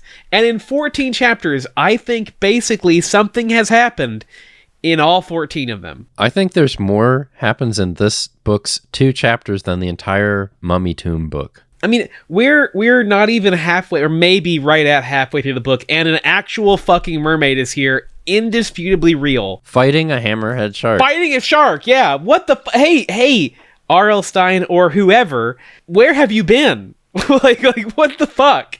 Yeah, this is why the kids choiced this one. Yeah, I mean, I don't blame got them. stuff and it's fun and it's an adventure and there's stuff in it. It is. You can just do this. I read this book faster than any other book we've done. Yeah, like genuinely. It was the only one. I hate to admit, it was the only one where I was reading it not for a goal, but because I wanted to see what they did with it. Yeah. Wanted to see where this Indiana Jones thing went. I was compelled by this book. It is a compelling book. Yeah. It's like, why is there so much boring? Like, I was thinking about this a lot while reading this. Like, why are the Goosebumps books like so boring? Words are free. You can make anything happen in them. And kids don't care if it's realistic. They just don't give a shit. They would rather be entertained. And same. I think it's probably because like the initial like blueprint of Goosebumps was it's supposed to be kind of a slow burn suspense building up to a scary thing, and you don't want to like blow your monster load all at one place. Yeah. You want to kind of build up to it, and so in order to get there, you have to kind of like tease that stuff is happening. You got to see the Dagon priests, you know, down the hallway very far away dimly, and then the door shuts quickly so that you can build up to it. It's just that he's generally not that good at that kind of build-up thing. The stuff where it does it best is always when like wacky shit is happening, where there's a robot in a weird piano school, you know. But words are free. You could do that. You could just have a build-up. Kids don't care if it's realistic. You can write whatever you want. Yeah, I think you can do that. Mixing this like adventure serial kids media with horror is like kind of a natural fit and very obviously just much more compelling. And the kids choiced it, so they agreed. I hope there's more like this as we go through it. I hope there's more. I hope that more Goosebumps books like after this one kind of like recognize this. Yeah. Or at the very least, a Deep Trouble 2. Deep Trouble 2 I'm really interested in. I mean, it's going to be a while, but yeah, I can't say I'm not intrigued. I'm looking forward to it, actually. Yeah, D2, the hecked up ducks, returning to a flabbering ghast. The mermaid was there. The boy was there. Everything was fine, except it wasn't. A shadow overtook them both as a net was dropped onto them. They screamed. Chapter 15. It was Dr. D and Sheena, who immediately congratulated Billy for finding the mermaid, which was now be captured. Dr. D praised the zoo people who were so right about the mermaid's existence. It's astounding, it's historic, and imprisoning it is definitely a crime against life itself. Alexander was there too, I guess. The group was all in raptures over the mermaid's actual realness as it squirmed and tried to free itself. As they prepared a little jail cell for the mermaid, Billy told Dr. D that the mermaid had saved him from a shark. Dr. D said, astounding. The find was amazing for the scientific community. Billy immediately retorted that Dr. D just wanted the $1 million. Dr. D looked hurt. This is a pretty good conflict for a Goosebumps book. Characters doing stuff? Kid has agency? He's like making up his mind about a moral quandary raised by the book's events? Yeah. What the fuck is this? Yeah. Dr. D insists in his Dr. Kleiner voice that he only wanted the money to continue his research and would never use the mermaid to get rich. I'm sure the mermaid will appreciate that Dr. D had good reasons for selling her into captivity. Billy looked to Sheena, who did not want to pick a side. The mermaid in the tank gradually stopped moving. Billy declared she was dead and they had killed her. Chapter 16. And this is Goosebumps. But no, she was crying or something. Weird fake out. They discuss what mermaids eat. What do mermaids eat ananyway? And I think I know. I think I know what the mermaids eat. What do they eat? What do they eat? What do they eat? Cookie. Rice Krispie. Cookie. They They eat Rice Cookie. Krispie. Rice Krispie. The cookie. I was like waiting for. I was like, oh, so put the cookie in so it gets fucking gross and soggy, and then it did. And I was like, whoa. This is a kid thing.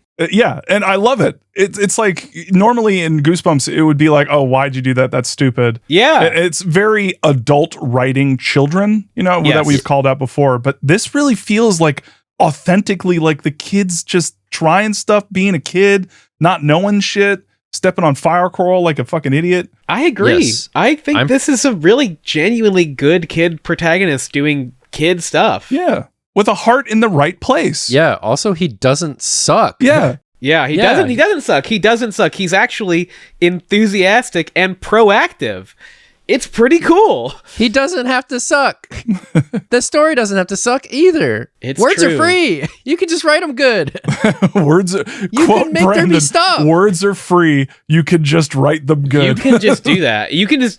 It's like I really want R.L. Stein to come on our podcast. R.L. Stein, if you're listening, I challenge you, sir, to come on our podcast so that we can talk to you and Brandon can tell you to your face. Words are free. Words are free. You can just write them good. I preempt this by saying this guy had a completely unreasonable turnaround time of 1 month per book. Right. It's free if you have infinite time, Yeah. Maybe when he wasn't writing one of the previous books, he did write this one. And it was like, I will say that while I joke about the Goose Rider and all that stuff, and I think there is, definitely like something's happening here.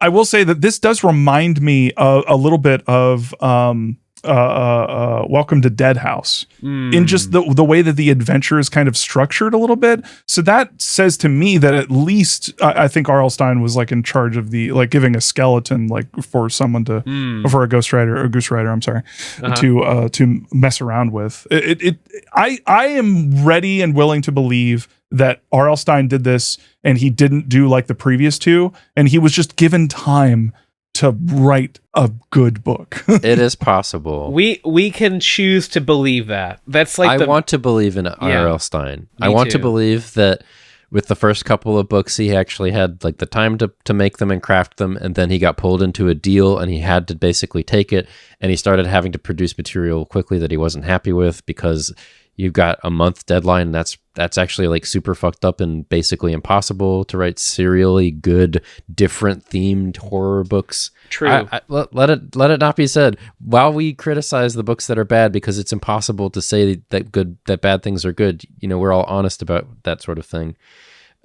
This task is really hard. I don't blame him. I don't blame a writer in this situation for phoning stuff in. It's just that we're all aesthetes. We are artistes in our own way. And when the stuff is bad, there's no fleeing from it. When you're reading it and it sucks, it just sucks. If it sucks for a good reason, it still sucks.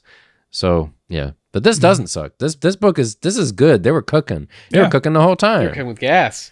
And on the giving a cookie to a mermaid thing, I'm pretty sure I did this with bread and a fish when I was myself a dumb kid. Yeah. So kid don't know nothing. Kid don't know You can't nothing. feed oatmeal. It's like to that a fish. It's like that raccoon giving trying to wash his food. Yeah, his cotton candy. He's given a little thing of cotton candy and he tries to wash it and it just disappears. Yeah. And he's like, what? Where'd it go? That's not how stuff works. I guess that's what cloud food happens with, like, due to it and What? then. What? That was the most sincere I've ever heard Mario. What? What? What? Okay. What? Chapter 16. But no! Sheena said. She's not dead. She's crying or something. Weird fake out. They discuss what mermaids eat, and Dr. D declares his intent to go to the store to get supplies and, quote, try various foods on her. No, try various foods out on her. Try various foods, like other than fish. I'm thinking Arby's. Dr. D got sped off in his dinghy. Billy and Sheena wilted in the heat of the ship's deck. Billy tried to communicate with the mermaid. He asked if she was hungry and pantomimed nodding or shaking her head to indicate yes or no. She alternatingly nodded and shook her head when asked the same question if she was hungry, just copying Billy. Billy figured he should just try feeding her or something and decided that everyone must like chocolate chip cookies with actual child logic. Having retrieved the cookies, he passed Alexander carrying lab equipment, who simply shrugged at the idea. Billy returned to the tank and attempted to communicate to the mermaid that the cookies were food. He rubbed and patted his belly. The mermaid did the same. This feels like stuff is happening again. Yeah. There's like stuff. Someone wanted to write this. Billy and Alexander fed the cookies into the tank lid, and they of course became ensoggened and disintegrated. The mermaid did not attempt to eat the soggy, nasty cookie pieces. Oh yeah, that's what cookies do when they get wet. Alexander walked off to get his notebook. Billy stayed with the mermaid, who began crying again. He then decided he was going to set the mermaid free, despite Dr. D's deal. Based Billy. Good, actually heroic Billy. Yeah. Goosebumps protagonist being heroic in a non-coerced or accidental way. It's weird that that's weird, isn't it? A little bit. It is weird. Yeah. It is weird that it's weird. Yes, I agree. Chapter 17. Billy began trying to open the tank, and he was immediately stopped by Alexander, and immediately he admitted what he was doing. Billy, heroic but not very bright, said he was trying to free the mermaid. He told Alex to look how unhappy the mermaid was. Alexander appeared sad for a moment, but told Billy that sometimes the happiness of other creatures is worth sacrificing if you really want something badly enough or are like getting money. He also said it would break Dr. D's heart if the mermaid was set free. Billy retorted, what about her heart? The two argued back and forth, with Alexander saying Dr. D is a very caring man and people could learn a lot from the mermaid and so forth. There's like a conflict. Yeah. Billy thought, he loves Dr. D. I don't want to spoil his big discovery, but that mermaid shouldn't have to suffer for science. He left Alexander to look at some lab equipment. Even if the morally correct answer is pretty clear, this back and forth is pretty heady stuff for boost gumps. After showing him some cool probes, Alexander took Billy to the kitchen for lunch. He showed him marinating squid with squid ink. Billy sarcastically said, "Yum, I haven't had squid ink in days." This dumbass isn't aware that squid ink is an ingredient used in a number of delicacies, and he was passing up an opportunity to broaden his culinary horizons, a thing that children famously do. Alexander told Billy to bring the bowl up to the deck. Billy brought the bowl up to the deck near the mermaid tank, the bowl of marinating squid. Billy had the idea to feed the squid to the mermaid. He unlatched the tank lid and dropped some in. She leapt and caught it. Mermaid eats ocean fish. Check. Alexander came on deck and asked what was happening. Billy threw another piece in, and again the mermaid caught it. Wow, said Alexander, and wrote some notes. Hey, that's our lunch, he said. Billy wondered whether his feelings were hurt, but Alexander thought of it for a moment and said, at least someone likes my cooking. Characters are interacting and developing in this story. I keep asking, is this a Goosebumps book? Keeps looking at the cover and thinking, what the, okay, all right. All right. Double take, triple take. Did someone stick a different jacket on this book? On returning from the store, Dr. D fed some of the seafood he bought for the mermaid to the mermaid. He checked some instruments and confirmed the mermaid uses sonar to communicate. Billy went to his cabin after dinner and pondered. Suddenly, Sheena burst into his room to declare, the mermaid had escaped! This is real? That's the end of my chapters. Chapter 18. In a particularly cruel sibling fake-out, Sheena was just kidding about the escaping mermaid. LOL. But Billy is still conflicted. Dr. D sends the kids to bed early, but Billy is kept awake by the very valid ethical questions raised by giving a seemingly sentient creature to a random zoo. Suddenly, Mario, I think yeah? I think you made a little bit of mistake. This wasn't a zoo. Like the people aren't from a zoo. It's not a zoo. It's not a zoo. It's they're representatives of SeaWorld. So they're fine. Now, Bob, I feel pretty sure it is a zoo, but No, it said SeaWorld. No, it's absolutely SeaWorld. does it say SeaWorld? No, I'm fucking with you, guys. I know. I know. It's the letter C followed The by letter C. Now- C world. SEE world. Brandon has the right idea. You got to say it's not a zoo. Not a zoo. Not a zoo. Also, while I have horribly hijacked the beginning of your wonderful chapter, I mistakenly forgot to point out a little thing. Okay. So y'all are not listening to the audiobook. I wanted to give you a quick little listen of what I've been experiencing. All right. So this is the beginning of chapter 17. 17. My hand trembled as I reached up to unlatch the screen at the top of the tank. The tank was taller than I was. I wasn't quite sure how I'd get the mermaid out of there, but I had to find a way. As I struggled to pull the screen off, the mermaid began to squeal. Ee! Ee! Okay, I see now. It all becomes clear. He was doing it though. Doing it. He does that over Ee! and over Ee! and over Ee! every time.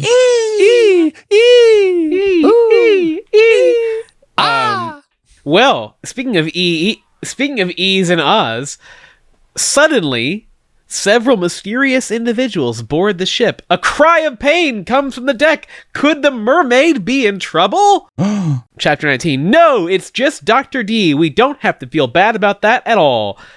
Don't worry about Check. it. Okay, Check-a-rooney. just a regular guy getting hurt. 4 men dressed in black have knocked out Dr. D and are preparing to kidnap the mermaid.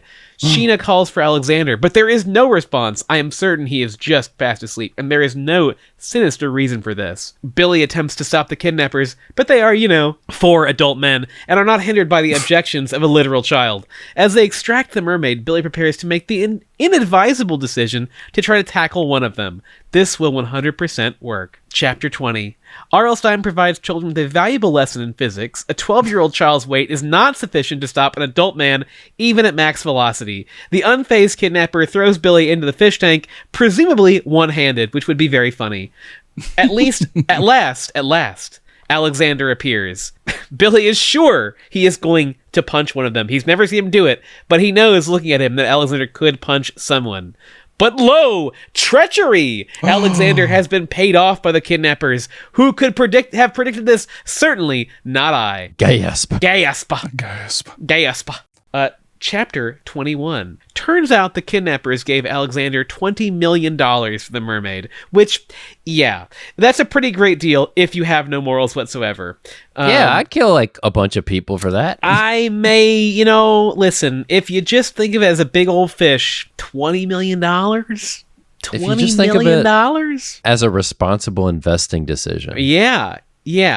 I mean, what are they going to do with it? I'm imagining Free Willy, but then the kid is offered like $20 million and he's like, actually, never mind. And then the movie just ends. See, Bob, here is your mistake. This is SeaWorld. These guys are from SeaWorld. I see where you get the confusion.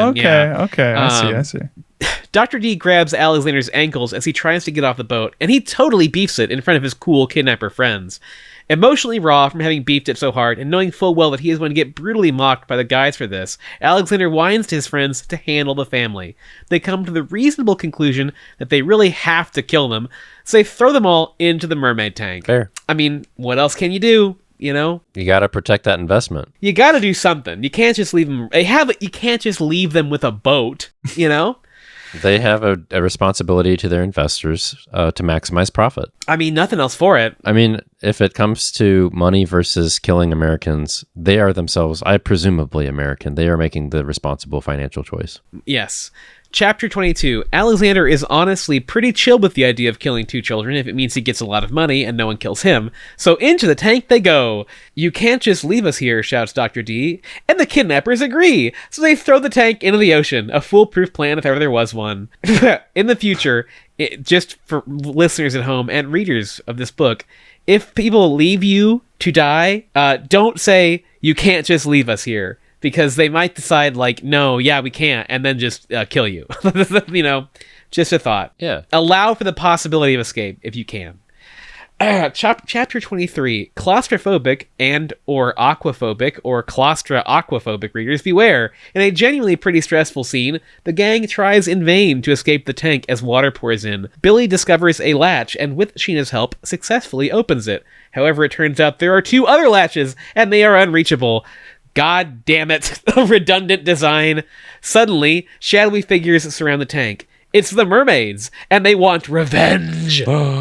Yeah. We are in chapter 23, and there are many mermaids. We've escalated. Look at this. Look at this natural escalation in storytelling. Gang, you could just write books like this. It's true. I love how this was set up too, because at a certain point, the mermaid is said to like she's calling out. They say that she's calling out for other people. Yeah, using sonar, I think. Yeah. Also, this is a bit of like an empathy play. Like this is an inversion of the situation of the conflict of Dr. D and Billy. Now they are the ones in the tank. Yeah. And their lives don't matter because of money. It is unto the mermaids to decide what to do with them. Yeah. He clears his throat. For no reason, he clears his throat. No reason. Down, down the mermaids descended into those Stygian depths which lie beneath the ocean's placid surface. Through the tenebrous abyss, strange edifices emerged, evoking the terrible vivid descriptions Billy had once read in that most cursed book in his uncle's collection, the Necronomicon. Descriptions of that damp, cyclopean corpse city of Rilach, built measureless aeons behind history by the vast loathsome shapes that seep down from the dark stars. The monoliths loomed ever more imposing. Terrified, Billy heard Dr. Deep proclaim, "The geometry! It's wrong!" But more maddening still, in the fringes of his... Fuck! I'll do it again. But more maddening still, in the fringes of his mind, Billy could hear that strange chanting he had once heard his uncle whisper in his sleep.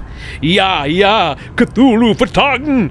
It is written that in his house in Relay, dead Cthulhu waits dreaming, and at once Billy knew that just below him lay great Cthulhu and his hordes, hidden in green slimy vaults, and sending out at last, after cycles incalculable, the thoughts that spread fear to the dreams of the sensitive, and called imperiously to the faithful to come on a pilgrimage of liberation and restoration. Billy and his family were awed by this dripping Babylon of elder demon, and knew at once that it was nothing of this or any sane planet. Hooey! Who wants to go worship that Dagon? We gotta go worship that dang Cthulhu. Anyway, and what I think worship that dang Cthulhu, y'all. Anyway, and what I think is a genuine Praise Jesus. Praise Jesus. Anyway, also, I just wanted to the entire time you were saying that, I wanted to add a little chant in the background of what? Not the. Yeah. No, that's how I felt about it too. Yeah. Look, all right, ready?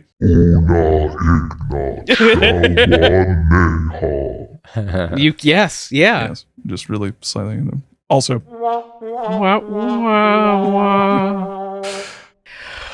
anyway, what I think is a genuinely pretty effective sequence. A pod of mermaids surround the tank, and by the way, pod is the correct term for a plural group of mermaids. I checked that. They surround the tank and they raise it from the water. Billy insists that they must save the mermaid. Fuck me, I fucked this up so bad.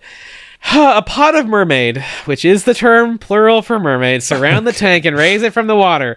Billy insists that they must save his mermaid friend, but Dr. D is apprehensive. How will they even find her?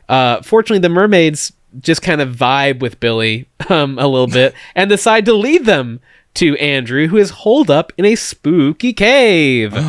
Chapter 25.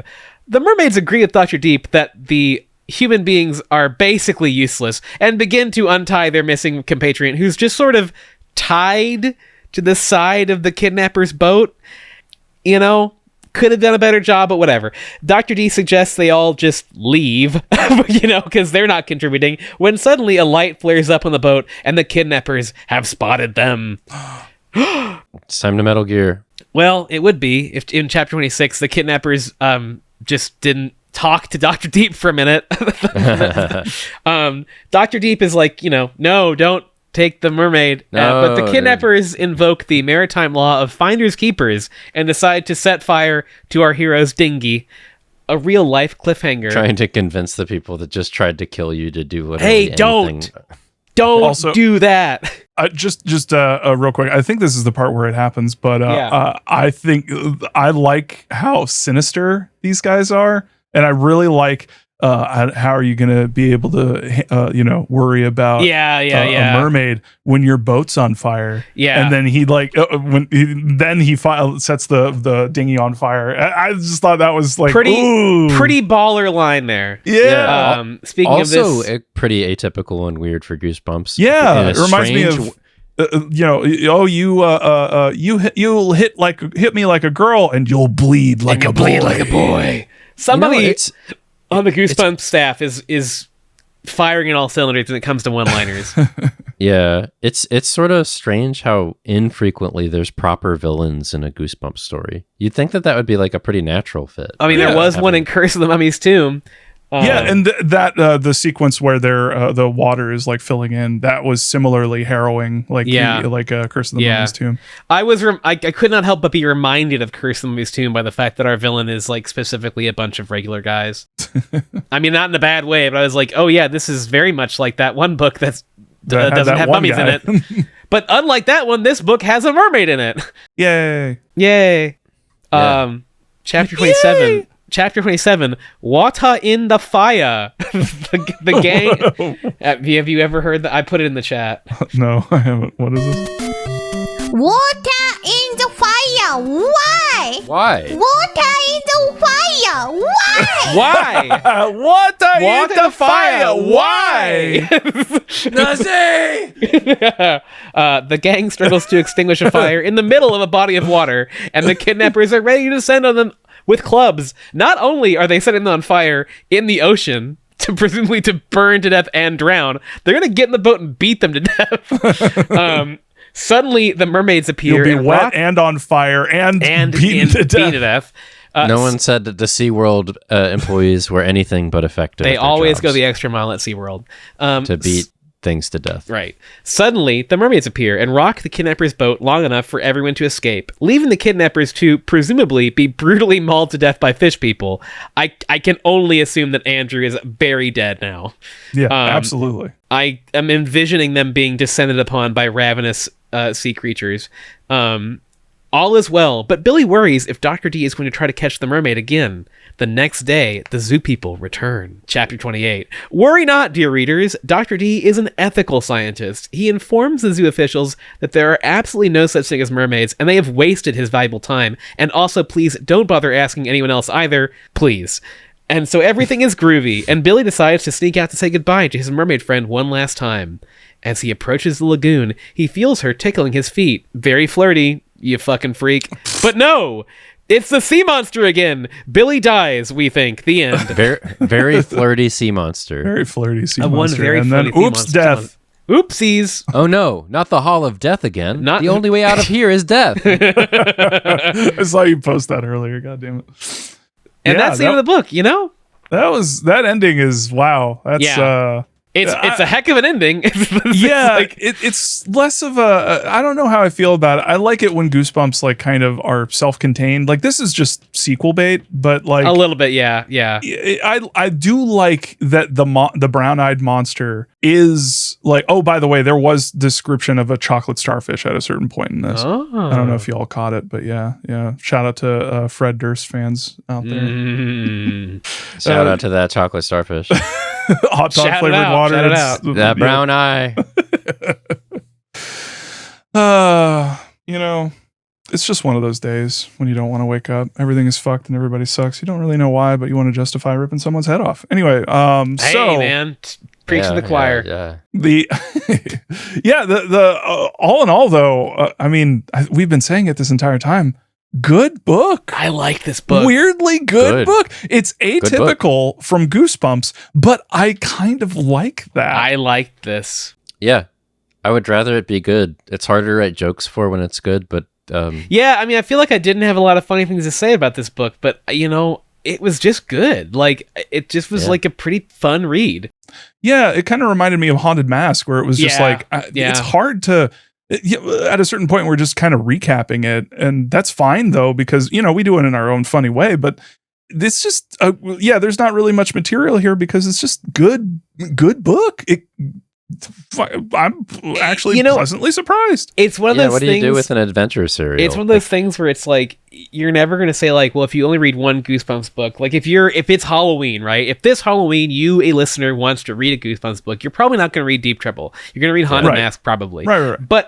And that's fine. But like if you didn't have that, if you had already read Haunted Mask last year, and you wanted to read something different, you're going on the list. A lot of these books are not going to be very good. Yeah. But this one is pretty dang good. You could do way worse. If you're gonna be at summer camp, this is a pretty good pick. Yeah, I mean, this is like you need horror for all times of year. If you were just like casually wanted to read a random Goosebumps book, pick this one. Honestly, like you'll enjoy your time with it. I think the Nickelodeon kids chose this. They did, and I think they're right. They did. They chew. I think that the kids were hungry for adventure serials, and I'm hoping that like the Goosebumps people took that lesson to heart. Yeah, we can hope. We can hope. One can only hope. We have to patently review this thing. Yes, we do. Yeah. Because there is no TV episode. Right. There is a TV episode, but it's based on Deep Trouble 2. Apparently. It's a lie, a brutal lie. A brutal lie. We've been lied to. Imagine so who would how traumatizing that would be if you watched this and then read the book and were like, wait a minute. Hold on. Wait a dang minute. Although apparently Deep Trouble 2 is good in its own right. So look forward to that. So if I don't know who wanted to start their patented review process first. I'll go first because it's basically Mario's patented review. And if he gets it now, he can just steal it. I've been trying to find a way around this, but we're just gonna call it. It's the Eyes of a Child. Not Mario. Mario's legally distinct review. Eyes of a Child. Yeah, The Eyes of a Child. That's a 10 out of 10. It's a 10 out of 10. It's a great book. It's fun. It's interesting. Stuff keeps happening. It's an adventure serial. It's not super scary, but like it's actually not that less scary than a typical Goosebumps book is either. There's stakes. There's a lot of stuff happening. I understand why the Nickelodeon's Kids' Choice Awards chose it. They chose it. They slimed it, I think. They done did it. They put up all their nasty slime on it and said, "You're the one." Yeah, there's even like character development. There's setup and payoff. There's like a moral dilemma, and with like pretty clear, like with great moral clarity from the get go. He pretty much immediately sides with the mermaid who saved his life. Of course he would. Yeah. But yeah, we didn't have to do any like hand wringing about how money is actually super important, even if it means like treating a sentient creature like shit. But we did do some discussion of like, we like our uncle, we want our uncle to be happy. So like, you know what I mean? Like there was there was conflict. Yeah. Also, I'll just say it. I know that we were joking about it earlier, but the twist of Alexander Dude Bro being a batted guy, actually did kind of not shock me, but it was like, oh, okay, we're doing this. It's something happening for sure. I mean, definitely, it did kind of it was interesting. I did not expect it. Yeah, they didn't do any of the teasing that he was a jerk secretly or whatever. Yeah, like early on, like him being feeding the kids and stuff, it was like, this guy seems legit. He seems like he's a nice dude. He seems like a nice dude. Yeah, he seems like a nice dude, bro. Yeah, a nice dude, bro. He reminded me of what was it from the duck from Tailspin? What was his name? Launchpad McQuack. Launchpad McQuack. Yes. He reminded me a lot of Launchpad McQuack. Yes. I've never seen Tailspin. I don't think Launchpad's in Tailspin. So I presume you guys are making stuff up. Launchpad is the duck pilot from DuckTales. Did you not? You said Tailspin, right? Yeah. I'm pretty sure he's in Tailspin. Is he in? I don't think he is. I'm pretty sure he's not. Tailspin stars Okay, I'm getting my shit. Okay, I'll I mean, take that Alexander again. is a buff duck. Okay? He is Yeah, a buff pilot. duck. He is a pilot duck, and he is a buff duck, and he has kind of Alexander energy. I completely agree. I just mean Launchpad is in I DuckTales, could have sworn. and He's a Duff he's Buck. also in Darkwing Duck. Maybe it was Darkwing Duck that I'm thinking of. He was in both. But yeah, Yeah. no, I got that wrong. I'll take that part out. No, leave it in. Leave it in. Everyone We want loves to to hear know it you're when wrong. my memory is going. Help. Anyway, He is Oh. like Launchpad from Darkwing Duck. Yes, he is, Listen. Bob. I agree. we have to have when our brain cells explode live on air, we should try to leave it in, because not only is it an example to our friends and family around us, it's also a little elegy for that dead brain cell. Rest in peace. I mean, I've been wrong a lot in history, and had to correct. So I'm not judging it's you. just I have a lot of experience with saying something wrong and then someone not listening to the very end to hear me correct myself or read the description of a video. Fair enough. They just immediately start typing that comment and they're like, "Hey, you're fucking wrong, you fucking idiot. Fuck you." Fair Like, enough. Jesus fucking Christ. If they are causing you trouble, the commenters, when there's trouble, you call DW. Darkwing Duck. Darkwing Duck. What a good show. Tailspin was good That's too. a really Tailspin was good too. There is a fucking character in Tailspin that is like in like other media. I don't fuck. Well, Anyway. I mean, Tailspin does like star Baloo from the Jungle Book. Yeah, I think that's it. I mean, yes, he is in this a pilot bear. Yeah, so I mean, I understand why one would make that connection. Like, I mean, it's like a pretty natural one.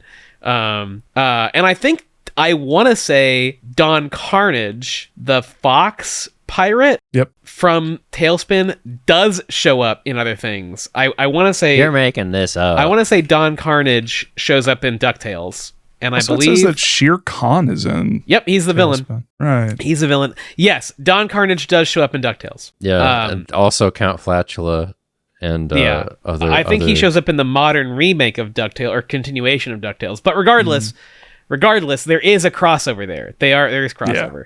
Anyway, this is my review of DuckTales and Tailspin. I'll review the book now. I haven't finished. It's Oh fuck! mine. Then finish. All right. The Eyes of a Child, the other one, the old person. Eyes of one. an adult. The Yeah, eyes of Kenneth Mars. Yeah, the through the eyes of an adult. I liked this. I was more interested in this book than any of the other ones that we've read, except for maybe the Kingdom Hearts one. Because like I didn't remember this one at all, so that's part of it. But the other part of it was that it was like genuinely doing stuff the whole time. Like it's very, it's still definitely kids media. It's not as engrossing as you would make for an adult audience, but like that's cool too. There should be good kids media. I would much rather kids be reading something like this. Yeah, I'd say for Goosebumps, it's also a 10 out of 10. Wow. Now I'll take the review. My review, as you, listener, will remember, and I will remember with you as I say it now, is in 3 parts. Number 1 is the scariness factor. I don't think this book is very scary, if I'm being totally honest. I mean, there's a couple...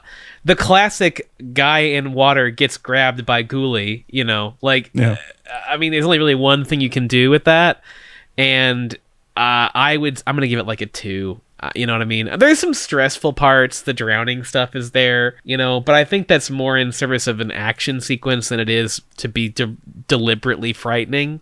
So I'm gonna stick with 2 on that. I just don't think it's that scary. It's that permanent like resi problem. Like the more actiony it is, the more able you are to fight the zombies, the less scary it gets. It's you kind of just have to pick where on that spectrum you're gonna fall. I'd call it, if anything, more stressful than scary.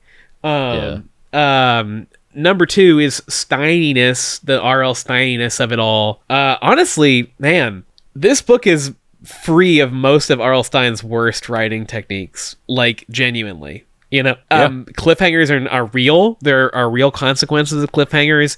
There's very few fake outs. I think that it's honestly not that Steiny. Whoever is the Goose Rider, whoever they may be, is not writing. I mean, I don't think it's outside the wheelhouse of Stein. It could be his work completely. I just mean it's free of his worst trappings for the most part. So maybe like again a 2. I guess that's where I'm at. And number 3 is relatability, aka the kids zone. I think this book, while not super relatable on like a movie of a TV of the a TV episode of the week kind of thing, a very special episode of Blossom kind of relatable. It is giving Billy a lot of agency and making Billy like a very compelling character. And so I think people would probably be able to project onto him to some degree. So I'm going to call it an 8.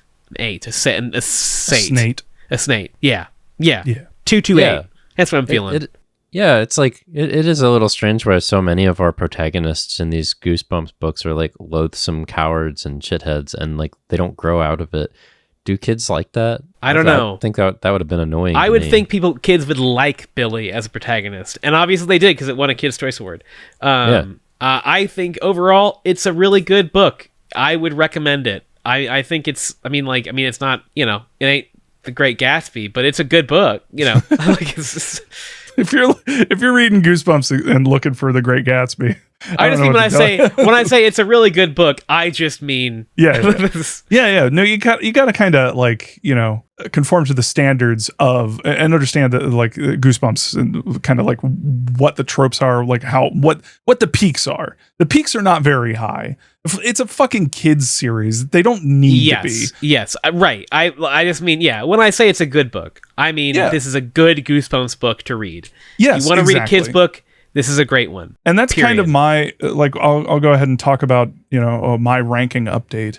But, that was kind of my trouble ranking this, because it's like, on the one hand, this is a good book. This is just like, if I picked this book up and read it, I would absolutely recommend it to kids. Like, this is just a fun, like, book. Like, it is perfectly serviceable for what it's doing. However, it is a Goosebumps book, and I think when you read Goosebumps books and when you listen to their audiobooks, you're expecting a little bit more like overt scariness, and that's kind of the problem that I'm having, where it's like this is simultaneously a good book, but not. It is atypical from Goosebumps books. However, it does include some nice spooky things. I have decided to rank it 9 out of 10. Ooh. It is number 5 on my list so far. Okay. It is right behind Say Cheese and Die, which is 9 out of 10, and right in front of One Day at Horrorland, which is 8.5. Okay. Yeah. So I think that's a nice, good place for it. I do want to appreciate it for what it did. And if R.L. Stine is still writing these, which I'm sure he is, I believe it. definitely use this as take our feedback, because he's absolutely listening to this podcast. Yeah, absolutely. Yeah, I think he's an avid listener.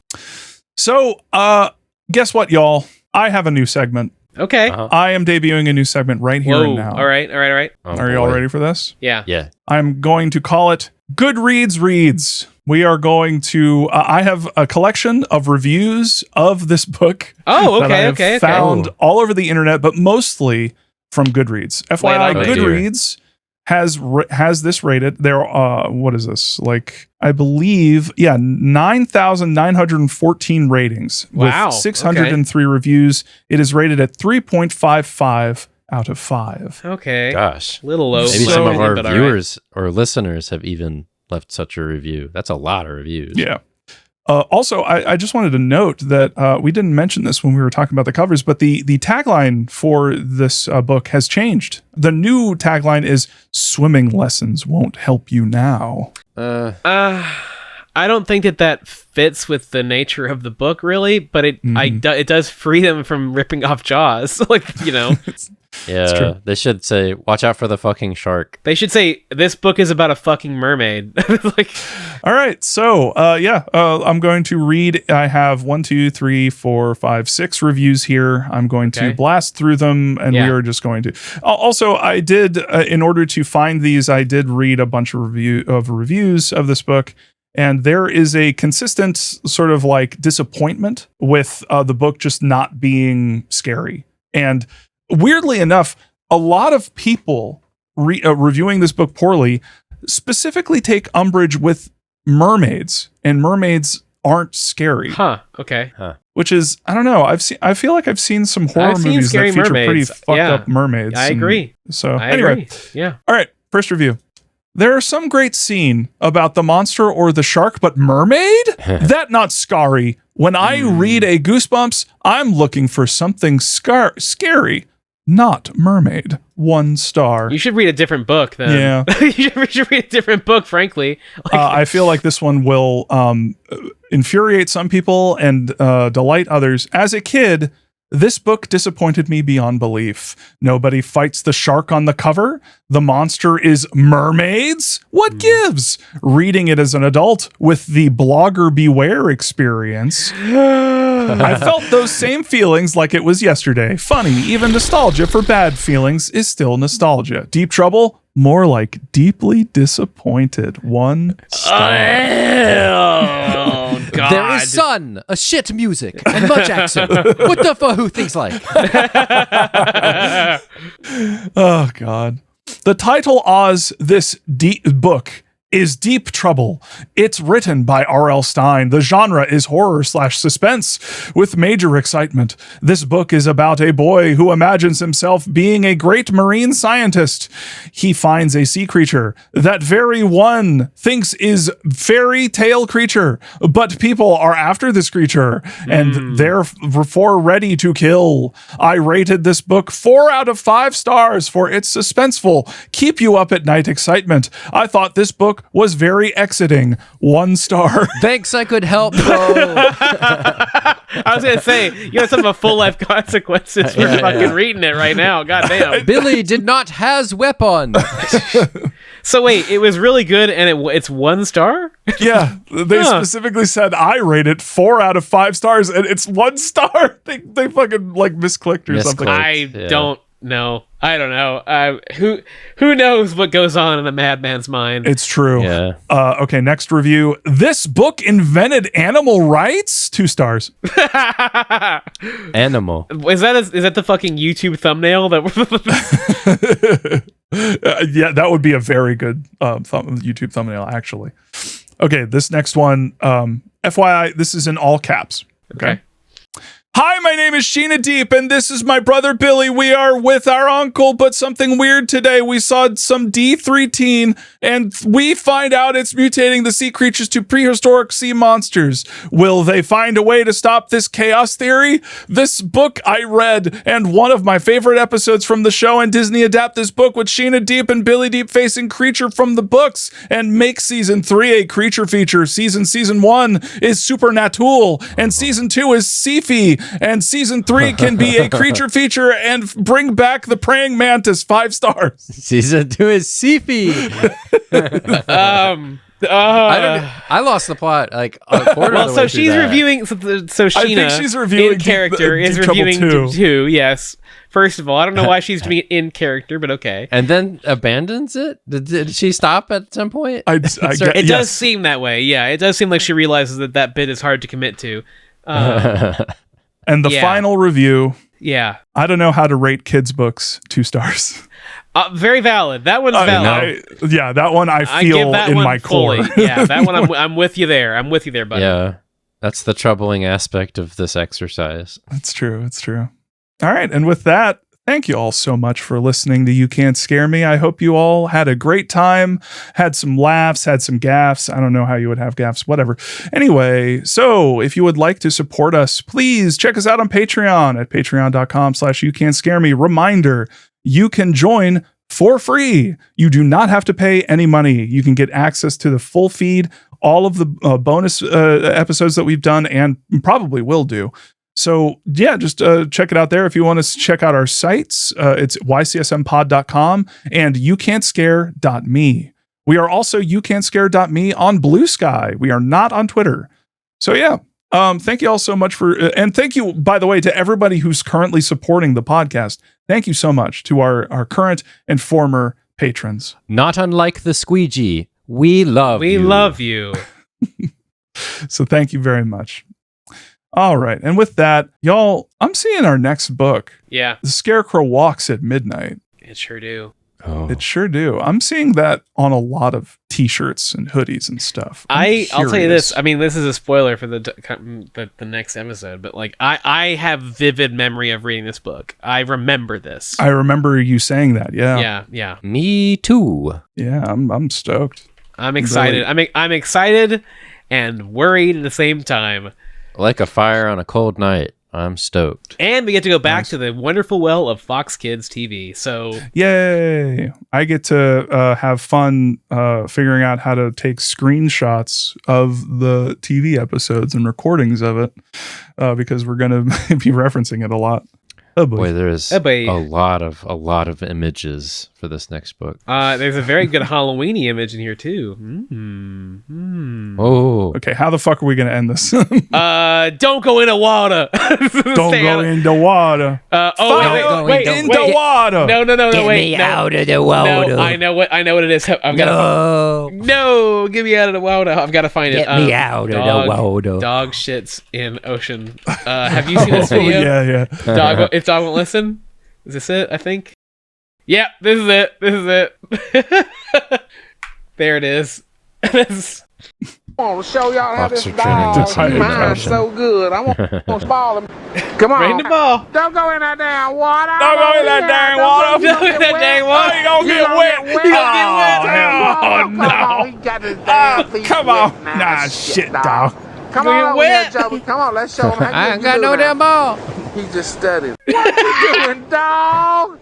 Joe, man, that's the nastiest thing I ever seen you do. Bring your ball. This shit gonna get on your ball. Bring it back. Oh, boy. That's the nastiest thing I ever seen. Good night. That's how do we end it? We say, Crack "Don't go in that water. Crack that car. Get me out of here. Don't go in that water. Shit, Stay dog, out of with the me. water." Take that shit dog home with me. How do we end it? You just play that clip. Nailed it. All right. you got to do a little meditating. Anyway, that's the nastiest thing I ever seen. The Don't go in- nastiest thing I ever seen. Stay out of that water. Anyway. Stop the car. I ain't taking that shit dog home with me. Weirdly enough, not the first time this podcast has talked about dog shit. No. And On here YouTube. we are again. Familiar territory. Yeah. I just imagine this video, but it's us, the readers of Goosebumps, telling R.L. Stein to stop rolling the shit. R.L. Stein Yeah. is this bulldog. Yeah. Ah, shit, Stein! Oh, shit, Stein. Already lost Stein. That's the nastiest thing. That's the nastiest thing I have. Oh, I ain't taking that shit Stein home with me. Why did you not put a mummy in it? Oh, Oh, it has a mummy on the cover. Oh, that sucks. Well, good night, everybody.